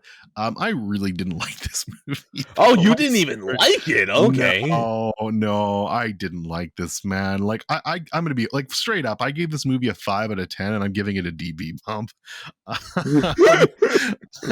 There's just nothing here for me, man. It is so fucking long and it is just so there. I can not count the amount of times this movie lost my attention. And there is just I don't know, man. I mean, Orlando Bloom's going around and slashing things, and occasionally some of the fight scenes are kind of cool, but they're just not enough for me to pull. And by the end of this movie, I was like, for the love of God, how much is left in this thing? And I checked, and it was still like 50 minutes, and I honestly felt like blowing my brains out then and there. Okay. Yeah, you're way more negative on it than I am. I am. I'm sorry. Look, okay, Kingdom of Heaven. Did I actually never... Wait, did I not write this down last time? Wait, did I not? I have no idea if you did or not. When the fuck... Did I not actually... Yeah, I don't think I ever talked about this movie. Sick. Well, that's a gap. Okay. Hold on. When did I send you this? Whatever. I'm just going to say that I watched it end of August because I can't. No. Hold on. I logged it in Letterboxd. I know that for sure. So if I have to cut this out, that's fine. Whatever. I'm not even gonna worry about it. Okay. I think it was last episode. There we go. Sure. Kingdom of Heaven. It's fine. You know, I could definitely see how someone could like it because I like Troy, and these both kind of fill that same niche of like big budget movie with a whole bunch of actors that you recognize, and it just feels like it's overly cheesy, and it kind of knows that it's playing to the cheap seats. Like, yeah, that's fine, I get it, but I'm fine. I don't know what it is. Like, it's just like I don't think there's enough things in this movie to make me want to root for Orlando Bloom. I know he's like a very good guy and everything, but like I just miss that connection where I want to just be in this movie. I don't know. The action scenes are fine. They're okay. Shout out to Ava Green though. Just like that's just evergreen. I don't care what she's in. Just shout out to Ava Green. Yeah, I don't know because I don't really remember that much of this movie. I really don't. So yeah, Kingdom of Heaven is this is just giving me more ammo to have beef with Ridley Scott out of 10. Yeah, 5 out of 10. I'm sorry, DB. I love you. That's all I have to say on that. All right. Pearl. The Oh, hey. Extraordinary Origin Story of X. So this is tough for me because Martin Scorsese has come out and said he really likes this movie. And what the fuck am I supposed to do? Am I supposed to fucking disagree with Martin Scorsese? Like, I'm wrong here. I'm filtered. This movie's fine. I don't mind it, but I didn't love it. And I guess I'm just big time filtered here because people seem to be really loving this movie and giving it more praise over X. I just preferred X. And I don't know, like, I don't dislike this movie. I would just never watch it again. I feel like my biggest issue with this movie is it was marketed pretty bad.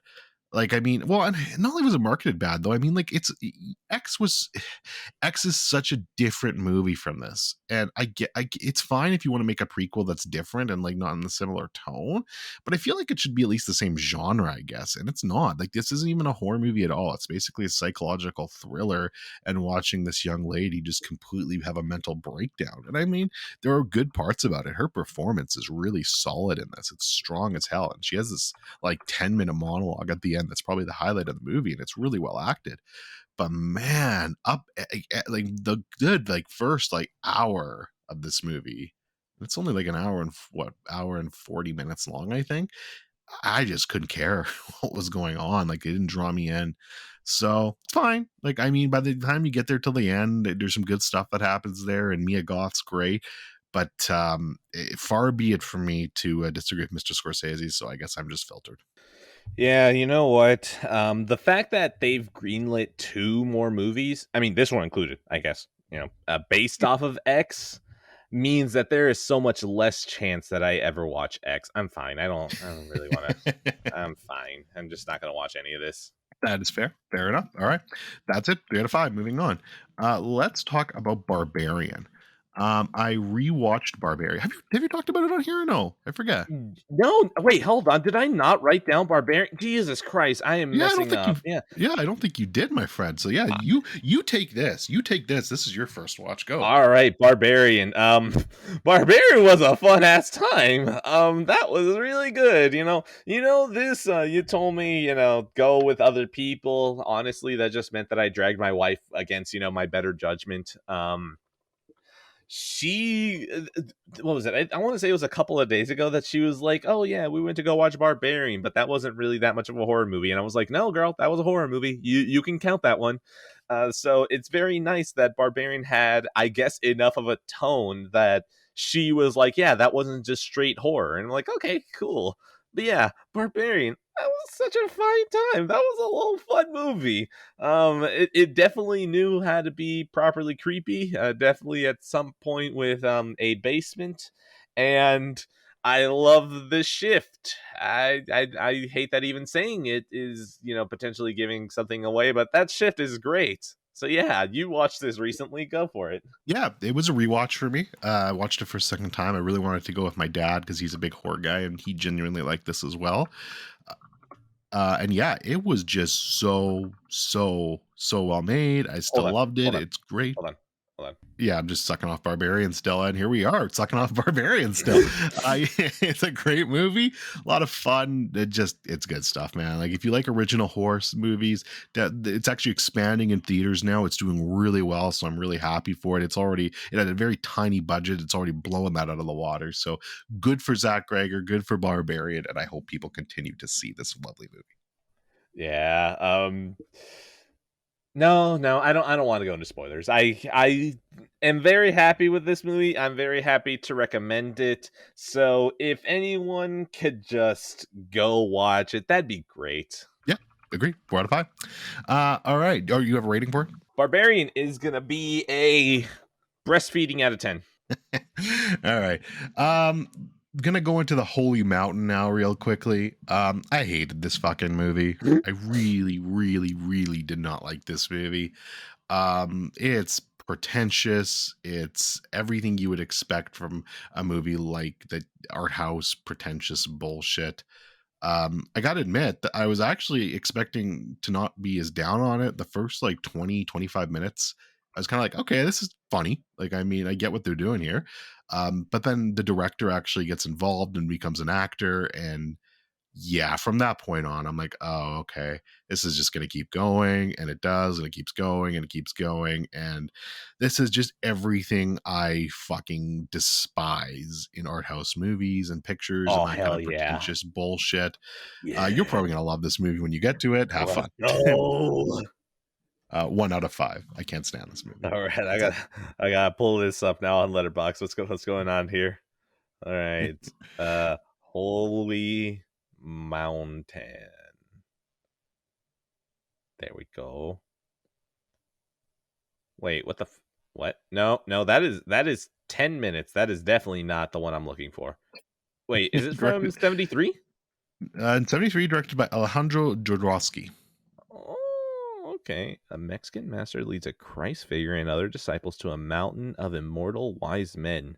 Yeah, that sounds like just waxing poetically and just masturbatory film stuff. Yeah, you know what? I think I'm gonna watch this. Not streaming anywhere. Never mind. That's out. That's out. There's no. There we go. We'll see whenever I get around to it. But no. Yeah. All right. Cool. All right. Moving on.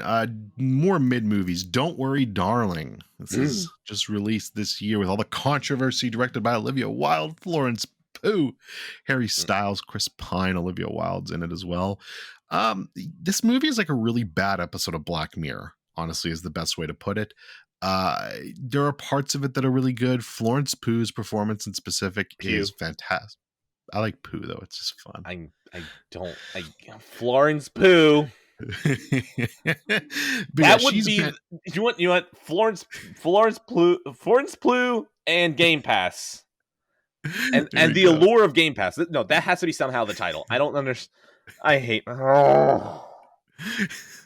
Seriously, my head does hurt. So like, just you've actually triggered my headache further by just the continue. Florence Pugh. Then there you go. I'll try to help your headache. Florence Pugh.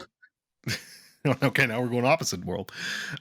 Yeah, I mean, this movie just sucks. I mean, Harry Styles is a horrible actor. Nolan, I love you, but giving birth to his career maybe not the best idea. He is just bad in this movie. He is such a shit downgrade from Shia LaBeouf, who I'll talk about later in one of my movies.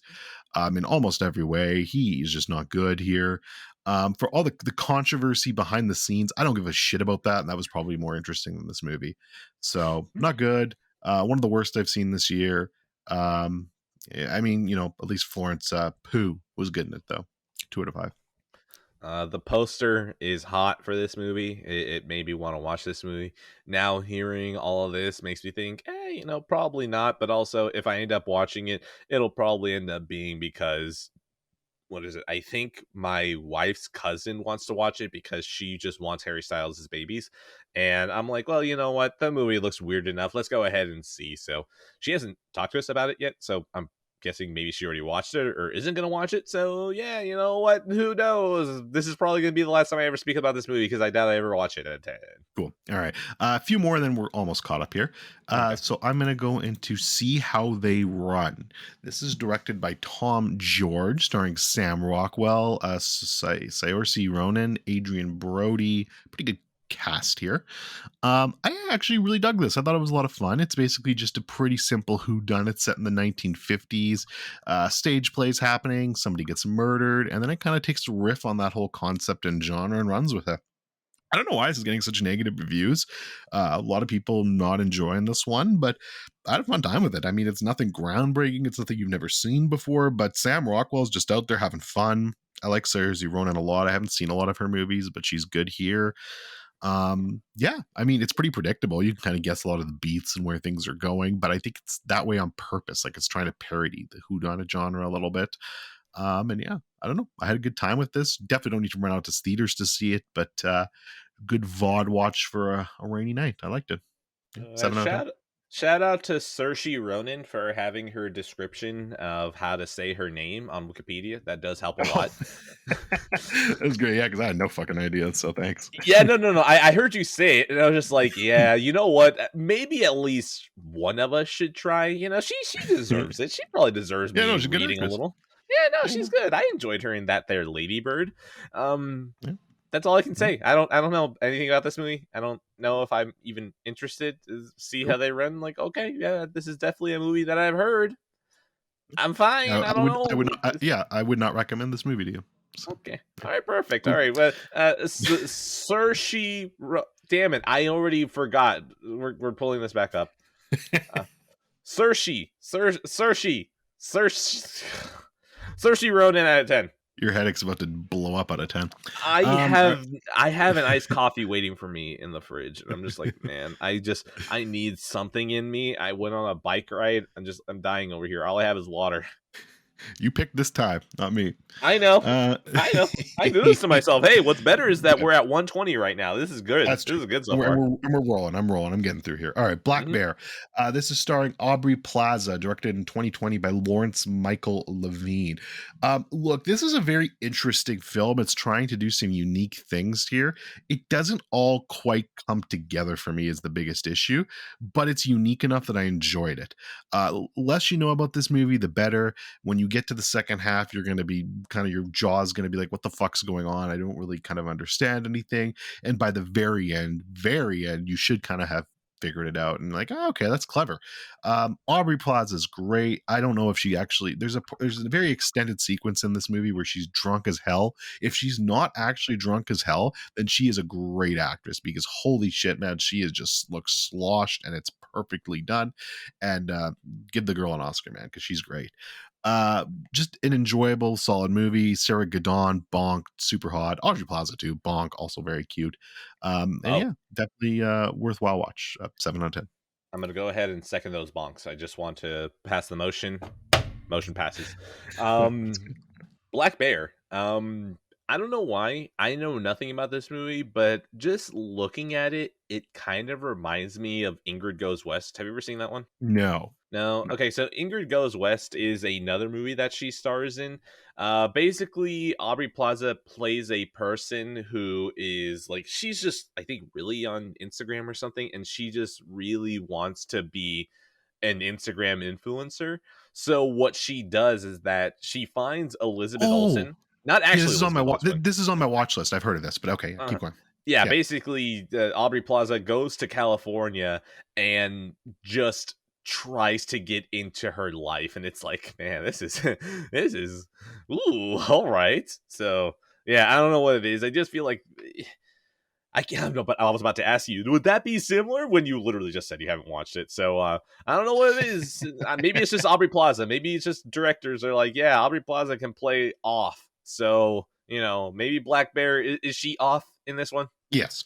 Okay, perfect. All right. Do you know what? She's found her niche. Good for her. I'm going to go ahead and give this an off out of 10. Cool. All right, moving on. Total Recall, directed by, of course, Paul Verhoeven, starring Arnie himself. Lots of other good people in here, including. Oh, never mind. Yeah. No. Shout out to you and DB, of course, for sending me this. I can speak a lot more positively about this movie, and a very steelbook to boot. This is great though. I love this movie. It's so much fun. Like, I just love the atmosphere of this movie. It's so great, and just kind of seeing Mars and all this shit, super fun. I really like the story. It's great. You get a lot of like, oh, is this real, is this not, and then they answer it definitively, which is cool. They're not trying to fuck around with you there. So it's just a fun action movie. It's not trying to be more than it's trying to be, in my opinion. And yeah, it's just rock solid. Perfect 90s kind of early 90s, early 90s, but still feels somewhat 80s action cheese. So I mean, it's fun. Look, I'm pretty sure you were yelling at your TV, no ambiguity. Like, it's okay. You don't have to pretend for the rest of us. Okay, it's okay.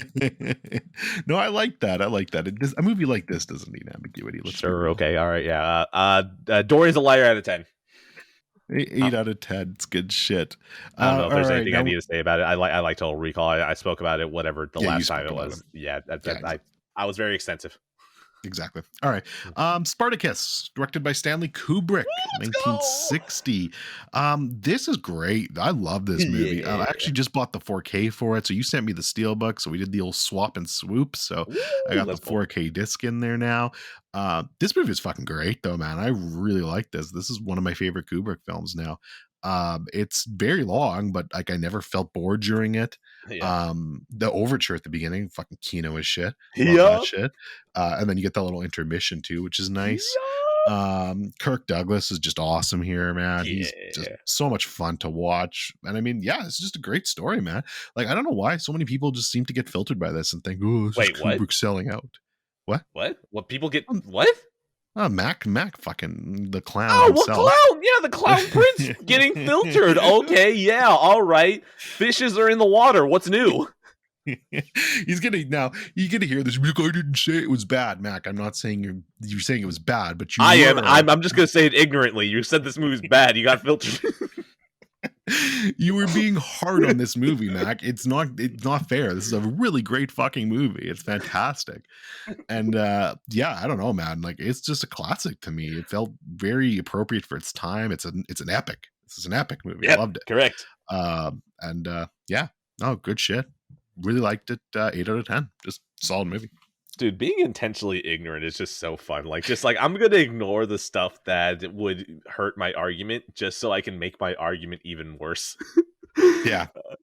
Spartacus is just really fun. It just feels so much like what it's just old cinema. You can just feel it. You can kind of tell that the sets are sets. Like, they're not really using things that are like, I don't even know how to phrase it. I think my brain is starting to crash.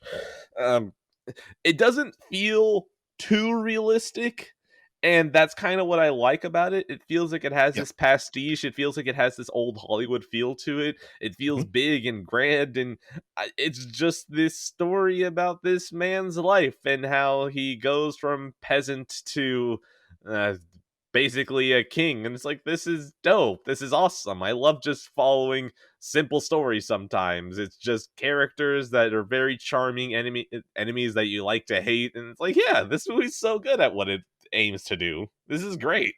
I agree. Fantastic movie. I'm going to go ahead. I mean, we know what the score is, right? What's the score? Oh, I'm Spartacus out of 10. Out of 10. Yeah. No, absolutely. I agree. All right. Last one here, and then we should be caught up. Sunset Boulevard. Fuck you! I've been meaning to watch this. God damn it! And that's why I'm putting it here. I would love to talk more about this, but I'm going to hope that you watch this for the next episode and we can talk a bit more about this. I'd be stunned if you don't have a good time with this. This movie's fucking great. It's very, very, like, I'll put my review. So I've been doing some more reviews on Letterboxd. Just copy and paste your paragraph over, man. Like, that's all you need to do. But I don't like those, though. I want to be just kind of quirky and fun on Letterboxd. I don't just copy the paragraphs over. So my review for this is, if I can't live in Mulholland Drive, I want to live on Sunset Boulevard. And the reason for that is it's very, very fucking clear how influenced Mulholland Drive was by this movie. And I fucking love Mulholland Drive, but this is just phenomenal shit too. This is so good, this movie. Billy Wilder is just a fucking beast, man.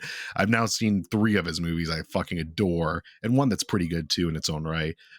So yeah, this is just a classic Hollywood film. It goes so hard for the 1950s. I can't wait for you to watch this. 9 out of 10. Great shit. I'd have to rent it on Amazon. No, I just got Paramount Plus. I'm not going to pay for shit if I just bought another streaming service. Yar. You might have to yar then, my friend. I don't know if I'm ready to yar. Do you realize how much other stuff is out there? I don't know if I want to yar this movie. It's good though. God damn it! Put it on a streaming service, you son of a bitch! For once, I want to be legal. I had to rent it too, but I had a bunch of Cineplex free rentals, so I cashed in one of those on it. I want to watch Sunset Boulevard. That's it. I just want to watch this out of 10. I've been watching for a while. All right, I'm down to 8 now too. So why don't you do one? All right, I'm gonna do 5. Oh great! Oh great! Then I'm gonna do 5 after that. Let's go. I'm joking. I don't even know how many it is, but a whole bunch of these are gonna get knocked out because it's gonna be a huge trail. Okay, so the Game Pass trail moved on now because I have played Gears of War. Right, I was like, man, let's just do more stuff I know I'm not gonna like. So I did Assassin's Creed Origins. Now, Assassin's Creed Origins, I wrote down how many things pissed me off because it was very quick. First off, this is very reminiscent of me watching Resident Evil, by the way. yes, no. This is, I went in intentionally knowing I'm going to hate this, so let's see how many things piss me off in a quick succession. Well, one, we started off the game and it's a cursor, so it's like, well, why? Why can't you just use the D-pad? Let me just use the fucking D-pad. Oh, I can't use the D-pad? Oh, that's the next thing. Can't use the D-pad. You have to use the cursor. But I agree with that, but to be fair, that's everyone's doing that now, but it's fucking stupid, and developers need to stop doing that shit. The only one who's been able to do it successfully is Destiny. That's it. It's the only one that hasn't made me think, wow, I kind of wish I was just using this on a D-pad. I just use the cursor. But why can't you just let me use the D-pad? The fucking Vita did this, okay? The first, few firmwares of the Vita, you had to use the touchscreen until they patched in being able to use the D-pad. It's like, just please, let me use the D-pad. That's why it's there. It's in the name. Directional. Anyways, so that's two things. The cursor, and then no D-pad. And then the game hits you with, oh, make sure to adjust it to your screen. Assassin's Creed Origins has no idea what the fuck a 77-inch TV is, so it didn't even fit properly on my screen. So I was like, fuck you. I just want to do this. And then I started the game, and the game's like, okay, you choose your difficulty. Okay, are you good? Hit continue to start. And I hit continue, and I'm like, why is it not starting? And then it says, hold the button to start the game. I was like, I want to stop you right now for the joke. I want to stop because even before getting the game, you pissed me off enough times that I don't want to even do this. Well, not even enough to do it for a joke. I'm just like, I'm done. But I was like, no, fine. I'll hold the fucking button. And then I started, and I was just playing really shittier FromSoft games. And I was like, I hate this. And I just kept playing for a little bit. I'm like, does it get a little better? No. This is all in the span of 20 minutes. Fuck this game. Fuck Assassin's Creed. Fuck Ubisoft. And fuck you. Out of 10. I'll be playing this eventually out of 10. Fuck you. Out of 10. I'm reiterating it. Fuck Ubisoft. Right, cool. All right, next one.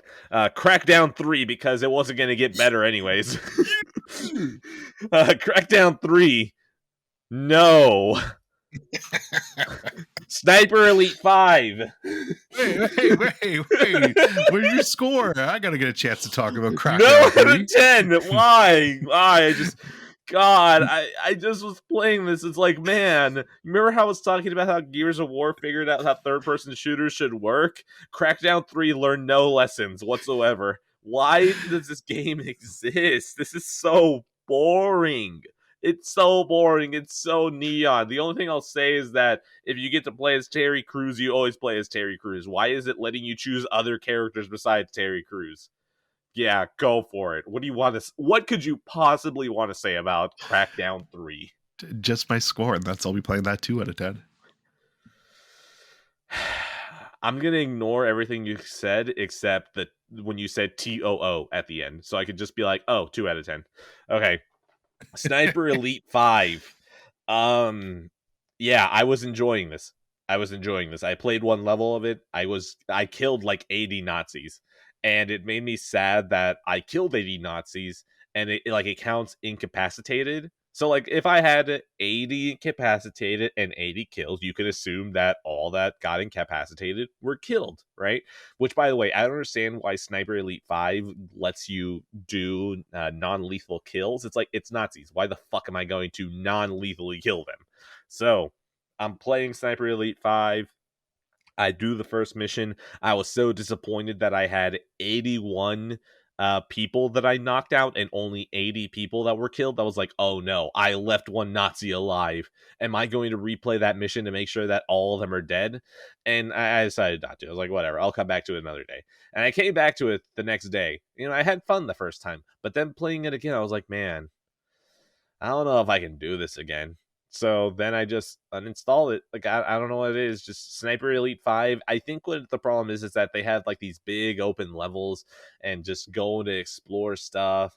I could probably go into more about the UI and how I assume that the way the game handles objectives just isn't that good. So I don't really know what the objectives are that I need to do without pressing start. Like, they pop up on the screen, but they don't last that long. I would like it if I could just press a button and have it, appear on the screen, so I could be like, oh yeah, these are the things I need to do. Sure, I need to press start to go into the map and see the other things I want to do, but I just was never compelled to do it that much. Sure, it gives me attachments for the guns and it's a whole lot better. I don't know, man. Just Sniper Elite 5. My score for that one is, you were reminding me that I should just probably go play Hitman more instead. So, Dorian, anything for this one? Nah, I won't ever play this one, so you're good. All Won't right. play out of 10. Trek to Yomi. This was actually kind of reminding me a little bit of Sifu, because I don't know, maybe I'm just racist or something. So Trek to Yomi, I'm just playing this game and I'm like, I like the vibe you're going for. The gameplay though is like very simplistic, and it wasn't until I put the game on hard that I was like, oh, okay, there we go. Now I'm kind of vibing with this for a little. And then I don't know, it was just another thing that I finished the first level, I got to the second one, and I kept playing it, and like, I wasn't struggling or anything. I was like, yeah, you know what, this is enough of a challenge. Sure, I die once or twice, yeah, it's okay, I'm playing it and it's actually making me pay attention. And then I just hit a point where I'm like, do I really want to do this for the next couple of hours? And I just thought, no. So I just moved on. So Trek to Yomi, a dope look out of 10, because like, I'm fine. I'm never gonna think about this. So anything for this one or no? Nope, another one I won't play out of 10. Okay, perfect. So another one that definitely made it onto the list, but I just gave up really quickly. Genesis Noir was also on Game Pass. I'm playing it. You're this little 2D guy. I think it's maybe a little bit of a point and click. I don't know. I didn't get far enough to talk about it. All I know is that I got like 10 minutes into it and I was just like, man, I don't know why I should care besides the art style. So then I just deleted that. That's going to be yeah, out of 10. Because I don't know Game what else Pass I out can of say. 10. Yep. And then XL1. XL1 was dope, but this felt like a good tech demo. You basically are a little ball, and then you get to roll around, and you get to use gravity and physics to move around, and then you can turn yourself into a disc and float around. I'm like, yeah, okay, you know what? I'm actually playing this for a little bit. And then at some point, I reached this monolith thing from 2001, and it shows me a light show. It's like, ooh, that was pretty. And then I see there's subtitles, like there's characters. I assume there's a story, but then in the middle of the 2001 section, once that was done, there were characters, and it's like, I miss you, and I'm like, I don't know if I want an indie game where I just float as a ball, and it just seems like that's completely separate from everything else. I'm fine, so I dropped that one too. That one, this is the Game Pass blog. This one's going to be a Game Pass out of 10. I'm fine. I've exhausted everything that I could be interested in Game Pass. Oh hell, sure, why not? Maybe I'll try As Dusk Falls. Maybe it'll be a story that I like if I can get past that just art style. So yeah, XO1, anything? Not a thing. Okay, you see, this is why I decided to put them all together, because like, how much could I really wring out of these games alone? Yeah, no, that's fair. I understand that. So yeah, that leaves me with two things. All right, well, let's oh boy, let's shall we? Yeah. All right. Where to start? All right, let's do Pieces of a Woman. I actually just watched this before we started recording. This is directed by a name I'm not even going to attempt this time, because fuck that. I'm sure he's a fine fellow though. All right, Pieces of a Woman. Let me check. Could he be really that good if he's talking about pieces of a woman, not just the entire woman? Wow, what a racist. True. Cornel Mundrusco. There we go. Cool. Sure, Great. good enough. Starring Vanessa Kirby, Shia LaBeouf, Ellen Burstyn, Betty Safdie's in this too, which is kind of cool, and Sarah Snook. Sarah Snook from that one thing. From Succession. Oh yeah, that is her. Yeah. All right. Anyways, bonk. So yeah, Pieces of a Woman. You're alone there. This is really solid movie. I like this. It was good. I have some issues with it though. I do feel that the ending of this movie, or not the ending, but like the last act, kind of falls off the rails a little bit and becomes really predictable and cliche, which is unfortunate, because up until that point, it was really a really good look at grief and just kind of gut punch after gut punch. It's really well made and well done. And then it just kind of, I don't know, it kind of goes a little bit almost Hollywood for me. And that's when it starts to lose me. But up until that point, I quite enjoyed it. Shia LaBeouf, I think he's a pretty underrated actor. He's nuts, unfortunately, but I think in terms of his actual acting ability, he's a bit underrated. And once again, really good here. Vanessa Kirby's great. I like her a lot. Bonk, bonk, bonk, bonk, bonk. Very good too. And yeah, this was just, I mean, it's a typical Netflix film, man. I watched it. It was good. Probably rewatch it. I would probably watch it at some point. Somebody was like, "Hey, I've never seen this." I'm like, cool, put it on. But yeah, I mean, I don't know how much I'll think about it, but I enjoyed it. It was good. Yeah, Skip out of 10. I'm fine. You were like, this is fine. There's so much good shit I should probably be watching, but instead, fucking Game Pass. Yeah, no, that's fair. Okay, next up, we're going to talk about The Fountain. This is by Darren Aronofsky. One of his bangers, probably one of his least popular ones from what I've been seeing and kind of hearing around the webs. But I really fucking like this. Call me an Aronofsky simp, I guess. But I thought this was great. Hugh Jackman is basically plays 3 roles here, and he's stellar in all of them. Rachel Weisz is here once again. Ellen Burstyn is here, and yeah, I don't know. This is just it almost needed to be longer. I think like it's very tight in an hour and a half, but it's trying to tell a massive story, and it's tough because you're basically telling this gigantic story in a very short amount of time. But he does a pretty admirable job with it. And I don't know, man. I really, really dug it. It doesn't feel super Aronofsky until you get to kind of the end, and you're like, oh yeah, here he comes. But I don't know. There's a lot to like here. I was definitely touched at points of this movie. The guy knows how to hit my heart sometimes, and then the next second be like, what the fuck? And this is another example of that for me. So I can definitely see why people don't like this as much as some of his other works, but to me, I don't know, this was really great. Even if I probably would call this lower tier Aronofsky from what I've seen, I still really liked it. So Aronofsky, I want to watch his filmography, probably excluding Noah. I'm fine. I don't really need to watch Noah. But he's just one of those directors that, like, I have saved in my back pocket for whenever I have more time. Jesus Christ, I'm never gonna have more time. So it's gonna be, we'll see whenever the hell I get to him. But also, Jesus Christ, I really hope you don't watch more of his movies. So then I end up repeating this for like the last how many weeks now. Well, The Whale's coming, so we'll have that at some point. Oh yeah, no, I can catch up with his new movies. It'll be okay right there. There we go. Cool. Plus, we gotta take part in the Brenda Renaissance, right? So, yeah.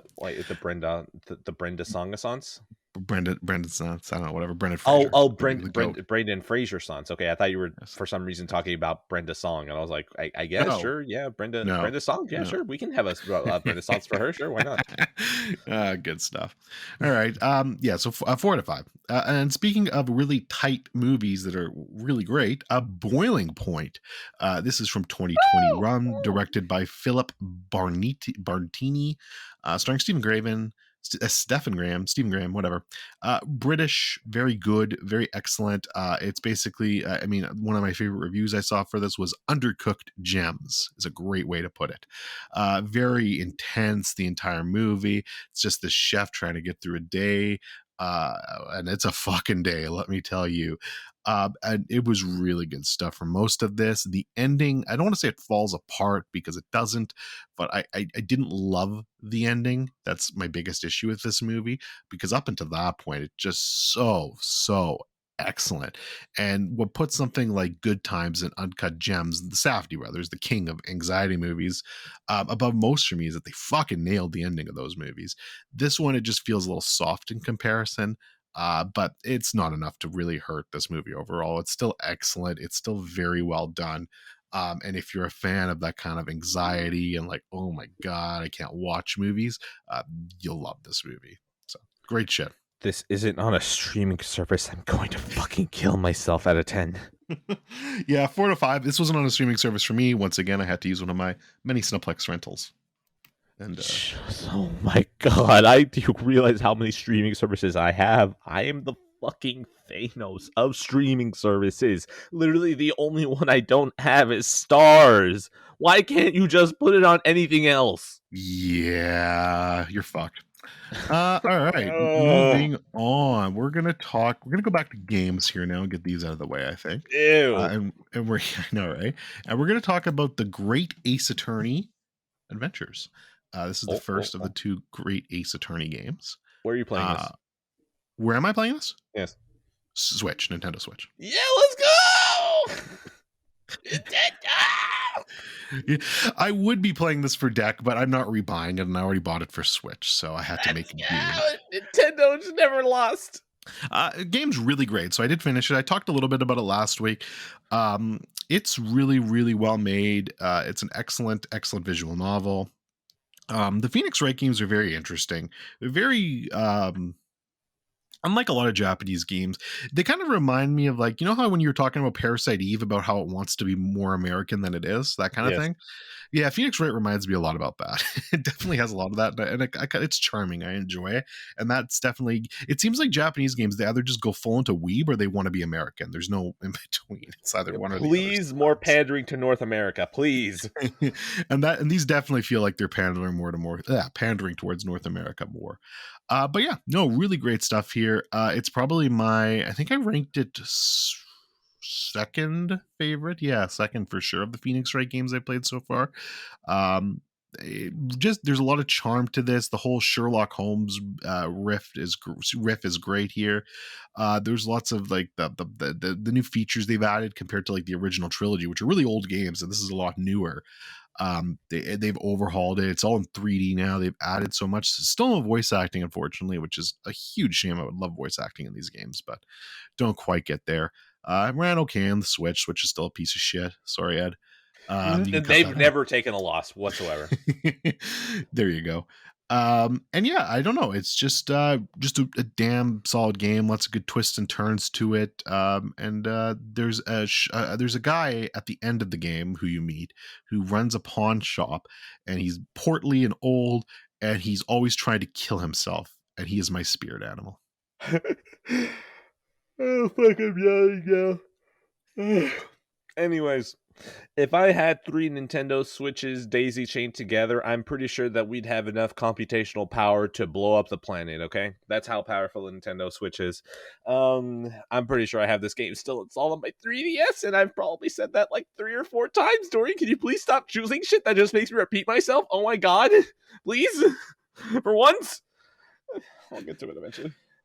All right. Well, don't worry, because this one shouldn't be on your list. Once again, from the great benefactor, we're going to talk about now Return to Monkey Island. This is a Ron Gilbert directed game, made by Terrible Toy Box. I don't know if this is his new studio or he's just working for hire here or what. But this is a direct sequel to Monkey Island 2 LeChuck's Revenge, the first one being The Secret of Monkey Island. These are kind of like the grandfather of point and click adventure games. They're very popular, very well loved and respected. There was Sierra, who made King's Quest, Space Quest, Police Quest, and then LucasArts, which made their own. They had Monkey Island, Day of the Tentacle, 7 Max, Full Throttle. I could go on and on. They had way more. But yeah, Monkey Island's phenomenal. It's always they're funny games. They're just really cute and wistful, about a guy who wants to be a pirate, but he's kind of the world's worst pirate. Guybrush Threepwood is his name. And this game was a delight, absolute charm, and wonderful to go back to this world. I loved this game. It was great. I played it on Steam Deck. It ran perfectly on there. And yeah, it doesn't overstay its welcome. I mean, it was pretty easy for me. I feel like, just, if you played enough point and click adventure games, you'll kind of know what you're doing. And it's either too easy or they make it way too obscure and ridiculous. And I'm glad they didn't go to that length, at least, because I hate that when you're pixel hunting trying to find like one thing. But yeah, no, this was really fun. Like all Monkey Island's games, it has an insane ending that makes no sense. After sleeping on it a bit, I like it a bit more, but it's definitely weird as shit, and I'll be excited to see if they get a follow-up, but I hope this does well. God bless Ron Gilbert, and God bless point and click adventures. I've never played this game. I never will. It sounds like it's fine. I'm very happy for you fans. You got one. Good for you. What was your score? 8 out of 10. Okay, my score is charming ew out of 10. Let me talk about Pushing Daisies. Pushing Daisies is so charming. It just fills me with a whole bunch of warm feelings. Pushing Daisies is like such a little fun show. What is this show? So Lee Pace, he's the star of it. He is the main character. He basically has the power to bring people back to life. As the 2 or 3 episodes that I've already watched like to remind you, because you could definitely tell that this was on local channels, because they reintroduce you to his powers every episode, because in case someone showed up late, what, they're gonna go buy the DVDs that don't exist to catch up? No. So you need to make sure that if this is an entry point for someone, they need to know what's going on. Anyways, he has the power to touch things and make it come back to life. Now, the catches are that if he brings them back to life, after a minute, something that is nearby has to die to keep them alive. But for a minute, those two things could stay alive. So, and also, if he were to touch them again, then that thing would die.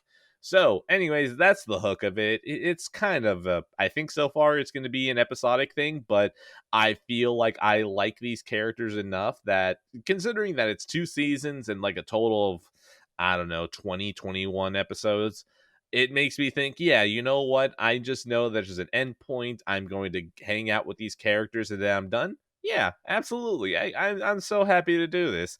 It's got this really offbeat comedic to it because it's about death, and considering how trivial it is, and just how constantly people are being brought back to life only to then die later on, it just ends up being it still has a very poppy, positive feeling to it, which only furthers to make the darkness of bringing people back to life to then just have them die again really funny. So yeah, Pushing Daisies. I'm having a lot of fun. I will keep watching this. This was part of a deal that I had with Poot. Poot, he's a diehard Watchmen graphic novel fan, so I told him, what can I watch to get you to watch HBO Watchmen? So this was his choice, because this is a very big show favorite for another, actually not an alum. This man has never been on here. I think I tried to get him for the Lord of the Rings episode, but then also I took way too long to do the Lord of the Rings episode. So yeah. Wasp, the crazier 117 on that there YouTube. I don't know, just subscribe to him so he can just look at that and be like, oh yeah, I used to do that. So yeah, he loves Pushing Daisies, and that man likes to gravitate towards happy stuff. So yeah, you know what, Pushing Daisies, that's a certified herb classic. So yeah. Well, Dorian, anything? No, I mean, this doesn't, like, at first I didn't feel like this would be my type of show, but I actually do like the guy. We found out while talking with the Wasp a little bit that Dead Like Me is another one of this guy's shows, and I actually did dig that. And it's kind of got that same kind of playful, kind of but dark comedic undertones to it about death. So that actually made me go, hmm. So the fact that it's only 2 seasons, that's pretty interesting to me. So I probably will add it to my watch list and get it to it eventually. After Breaking Bad, I'm watching Star Wars content. So yeah, that's a thing. Yeah. So that's the thing. So we'll be doing that first. But who knows? I might get to Pushing Daisies at some point, especially if you and Mr. Pootsky continue to be positive on it. All right, I'm looking at Brian Fuller because I'm just looking at this. He did stuff. Dead Like Me, so he did Dead Like Me. He did Hannibal too. That's probably his most famous show, but yeah, which I wasn't a fan of. I want to try Hannibal. I know that our good friend Wasp, I know that he enjoys Brian Fuller, but also I see Star Trek Discovery on his resume, and it's like, oh no, I'm so sorry. So yeah, I'm so sorry. I know everyone fucking hates Star Trek Discovery, so yeah, you know what? We're just gonna ignore that. We're just gonna say that he's done. He's done Pushing Daisies, Hannibal, and wait, American Gods. Did American Gods implode on itself? It did, yeah. Okay, you know what? We're just gonna say he made 2 shows. Okay. No, Dead Like Me is good too. Wait, Wait, what's 2 shows that I count? Because oh wait, hold You on, said sorry, Hannibal, three. yeah. So give him three. Give him three. Yeah, Dead Like Me, Pushing Daisies, and Hannibal. Good for There you, you go. It's always Brian ever done. Fuller. It's always ever Yeah, done. what a wonderful man. 3 for 3, he's never missed. All right. Anything else, or moving on? Yeah, no, that's it. That's it. Pushing Daisies. All I right. just wanted that transition of Yeah, it was a good positivity. transition. Yeah. Mhm. So you have one left now? Yes. Okay, I've got three, so we're My almost head done. fucking hurts, man. All right, let's talk about let's get your filter emotes out and get ready, because we're Oh, going to talk about the assassination of Jesse James by the coward Robert Ford. Great title though. Love that look, title. I'm still convinced that when you watch it the next time, you're going to enjoy it more. Well, and we'll see, because I have the Blu-ray now and I will watch it again at some point. And for the record, I actually do think this is a good movie. I don't think it's bad at all, and I do want to rewatch it. So we're already in the above shit category, so that's good. Obviously starring Brad Pitt, Casey Affleck, Sam Rockwell, great cast here. We're talking about the last days of Jesse James here, and how, I mean, it says right in the tower, right in the title, he gets gunned down by the coward. What? Robert Ford. Why did you spoil that? I know, right? How could I? I didn't know. God damn it. Right in the fucking name, they spoil us. And this is directed by an interesting figure, Andrew Dominic, who is making headlines right now with the movie Blonde, which I'm very excited to go see in theaters tomorrow. Bonk. So that bonk, bonk, bonk. It should be an interesting experience in theaters. But yeah. So this movie, okay. First of all, let's get, it's good. It's a very good movie. The cinematography, I mean, it's Roger Deakins. You're going to get good cinematography. You're going to get great cinematography. It's fantastic. The performances are all really solid. Brad Pitt's great. Casey Affleck's great. Sam Rockwell, I love Sam Rockwell. He's great. Jeremy, okay, we'll ignore that one. But yeah, great performances all around. And look, it's like, I can't explain what's missing from this movie from saying I like it more or love it even. But there's just, I don't know if it's the length. I don't know if it's just some of the slowness there. It feels like the best way I can describe this movie is, if a lot of it feels like Red Dead Redemption 2 for me. But that's a video game, and it's easy for me to play through that and have fun with some of the slow moments there. Here I'm just kind of watching it, and it's okay, like there's a mood here, there's a vibe, but it's got to get going at some point, and it does. But it's just, there's so much of it. And apparently there's some director's cut that's like even fucking longer, and I'm like, oh god, like, really? no, please don't do that. I don't need that.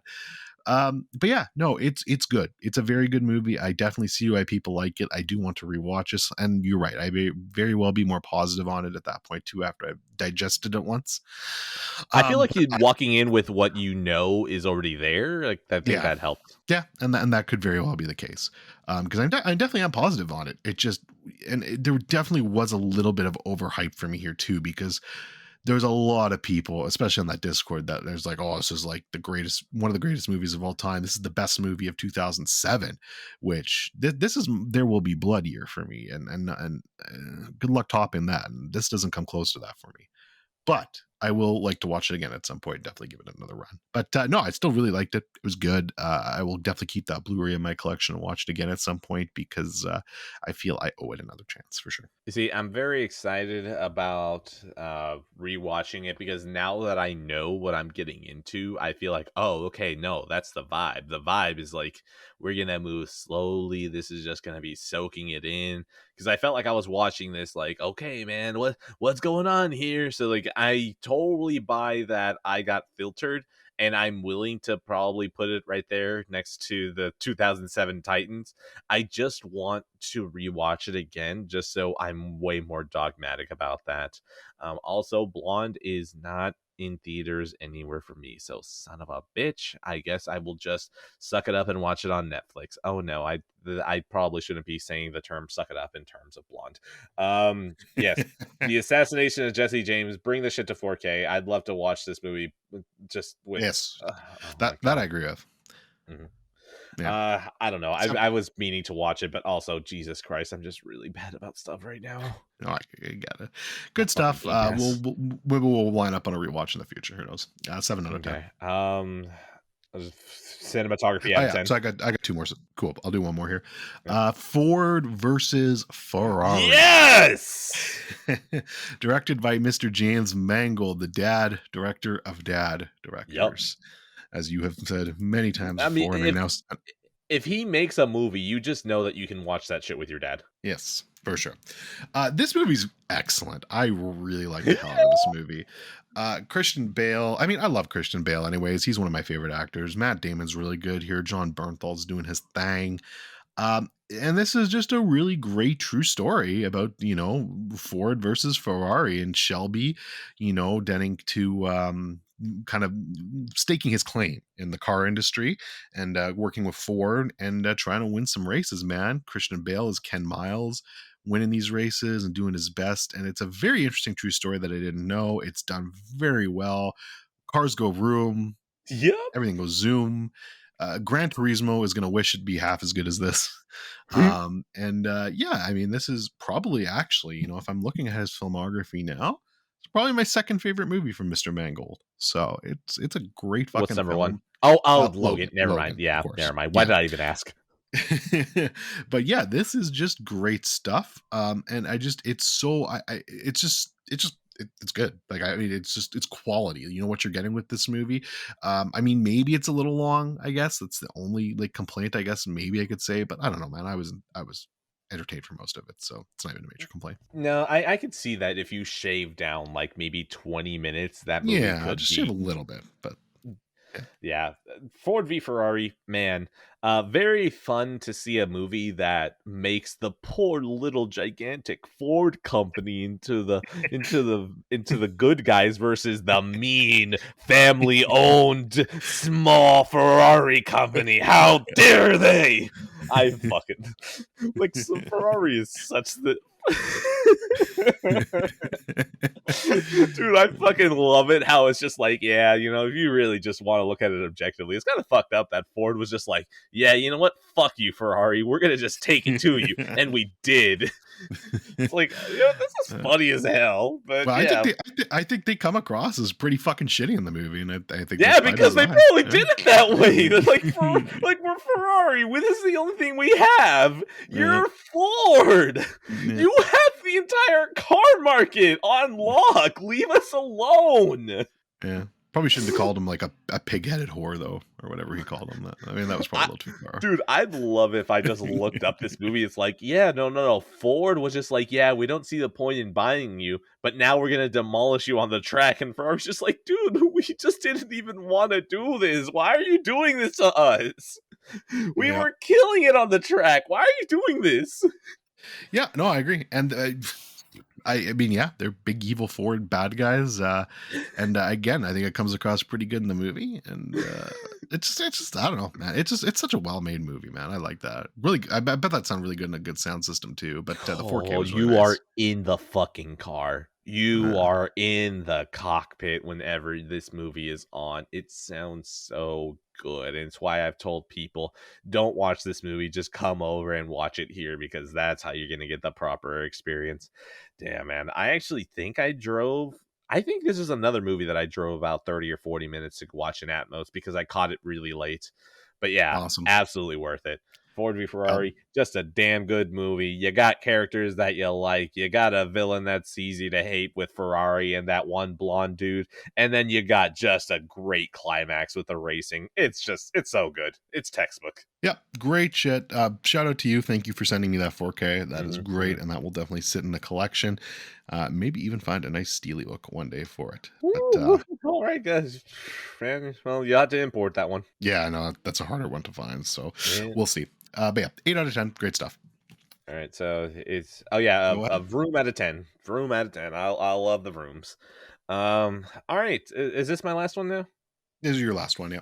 All right, so Avatar. You know what? Actually, yeah, totally. What everyone said about the 3D being really important to this movie, yeah. No, they were right. Yeah, add another voice to the echo, just because this movie is a technical showcase. Are there characters? No. Are there napkins that pretend to be characters? Yes. Shout out to Zoe Saldana for actually acting, because I don't know if anyone else was actually acting in this movie. the moment where they introduced Sigourney Weaver was funny because like Sigourney Weaver, they take her out of like their little coffin thing where she's like connected to the Avatar, and she's already just like complaining. She's like, man, this thing sucks. Why don't I have a cigarette in my hand?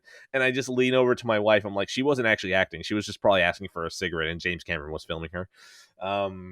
So yeah, Avatar. This is very stunning to look at. The CGI still looks great. Honestly, it's funny just that Avatar comes back at a time that the MCU just cannot understand how to not overwork CGI studios, because it's fun looking at that and then looking at Avatar and being like, damn, this movie looks so fucking good. Damn. What else? The action scenes at the action scenes specifically at the end is very clearly shot. One thing I do want to talk about though is that the sound design for this movie totally understands that it's going to be in a theater. Do you ever forget just how some movies in theaters just sound like they just want to blow your fucking hair off by how loud they are? At least when it matters. I appreciate it. Yeah, absolutely. I love it. When the most generic Colonel of all time. By the way, there's just something about the fact that James Cameron can only write in cliches that just like really speaks to me. I think it's because like he goes so overboard with the cliches that I end up on the other side of enjoying it. Like I hate liar revealed. I hate that as a trope. But this movie does it, but because everything else in this movie is a cliche, I'm just like, yeah, you know what? Do it. Yeah, why not? Add every fucking cliche.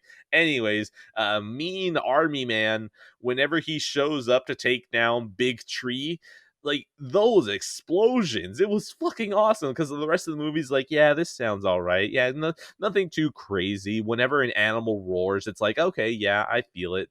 But then when he goes to blow up this gigantic tree, those are like concussive rounds or something. I don't know, but they had like a real bassy dome to them. I was like, oh my God, this is so good. And then the final action scene just furthers that even more. And I'm just like, my God, this sounds so good. This looks so great. Hell, the opening of the movie is like in a space station, and since it's in 3D, you can like tell all the different layers, and it's like, Jesus Christ, you designed this spaceship literally just for the 3D, and I thank you for it. Yeah, I can't explain. Oh, wait, hold on. I know what else, the sound design, yeah, but the score. Shout out to James Horner, you crazy bastard. Just rest in peace wherever you are, because man, you were still on some Titanic bullshit for this one, and I love it. I'm just like, man, this is just a little bit of watered down Titanic music. But here's the thing, I like the Titanic music so good that if you throw a penny whistle in there, I'm in. I like me some penny whistle.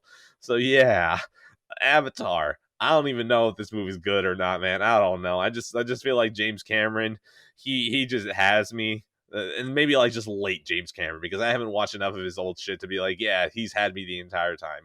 I like Terminator. I like Terminator 2. I like Aliens. I like True Lies. I love Titanic. So like, yeah, I feel like I'd be a liar if I said that it's James Cameron specifically, but at least like new James Cameron, like 90s and on, literally just 2 movies. Yeah, this man has my number. Anyways, there are a couple of scenes in Avatar where it went into a higher frame rate. It was jarring as fuck because like it was obvious that like the movie's like, okay, this is normal, and then they sped up the frame rate and like, that looks weird. Anyways, the reason I bring this up is that they had a teaser for Avatar 2, and it was very jarring to see it in high frame rate, but it just stayed that way. And I was like, oh, hey, this actually doesn't feel weird now. This looks really smooth and it doesn't feel jarring. Oh, shit. Am I coming back to this theater 30 to 40 minutes away because it was the only place in Houston that I could find a Dolby Atmos and a 3D showing? Am I coming back here? Shit, I guess I am coming back here because I'm going to watch Avatar 2 with all the bells and whistles. Let's go, baby. So, yeah, Avatar 1, hype for Avatar 2, the wishy-washy of the waves out of 10. Yeah, so that's a whole lot of positivity. Here comes a whole lot of negativity. Let's go! Positivity! Don't we can be positive on my movie at the end, but look, Avatar, I fucking okay. So I saw this movie in theaters when it first came out in 3D and everything. I gave it a 6 out of 10.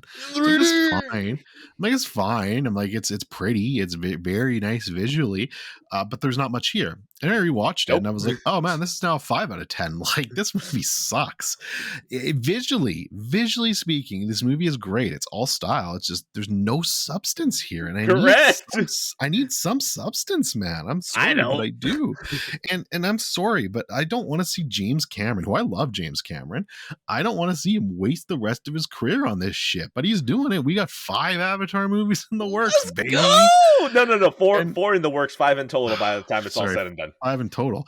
And I will not be seeing Avatar 2 in theaters. I will not. You're not going to see the wishy-washy of the waves? No, I will watch it on Disney Plus. But I'm don't watch the motion of the ocean on Disney Plus. I'm not watching this shit in theaters. I have no interest in it.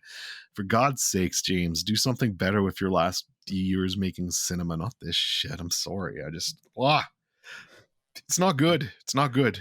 Nobody can act in these movies. Dorian, have you considered that after the MCU has existed for as long as it has, that maybe if you go back to it, you'll be like, oh, thank God, it's at least something different? No, because there's plenty different. You just got to look. Barbarian. But there's big so budget much shit different. out there. What's that? Big budget different. I got Nolan. I don't need anyone else. Okay. Who else? Danny. Give me Dune. You mean Dune? You mean Dune? That's it. That's 2 directors. Give me Dune 2. Why not a third pillar? Avatar. Have you considered that Avatar could be the third pillar? James Cameron's out here swindling Disney for $1 billion for movies. Swindle these nuts out of 10. That's my score for hot. Yes, we're in. He's gonna watch the wishy-washy of the waves in theaters. Let's go. That ain't gonna happen. Fucking somebody could offer to pay for my ticket and a fucking combo number 1 with a candy from the top 2 shelves, and I am not going to. I still wouldn't go see fucking Avatar. Okay, what if I tell you 2 candies? No, you can get fucking 10 candies. I ain't seeing that shit in theaters. Okay, 11. It ain't happening. Okay, fine. I will get you AMC A list positive plus deluxe edition. That'd be great. Go. If I could use that in fucking Canada. Perfect. All right, it's sending over now. Did you give a score for this? I don't even know if this is good or not out of 10. All right, there you go. I don't even know, man. I really don't know. Let's end positive and let's talk about a little robot called Wall-E, shall we? God.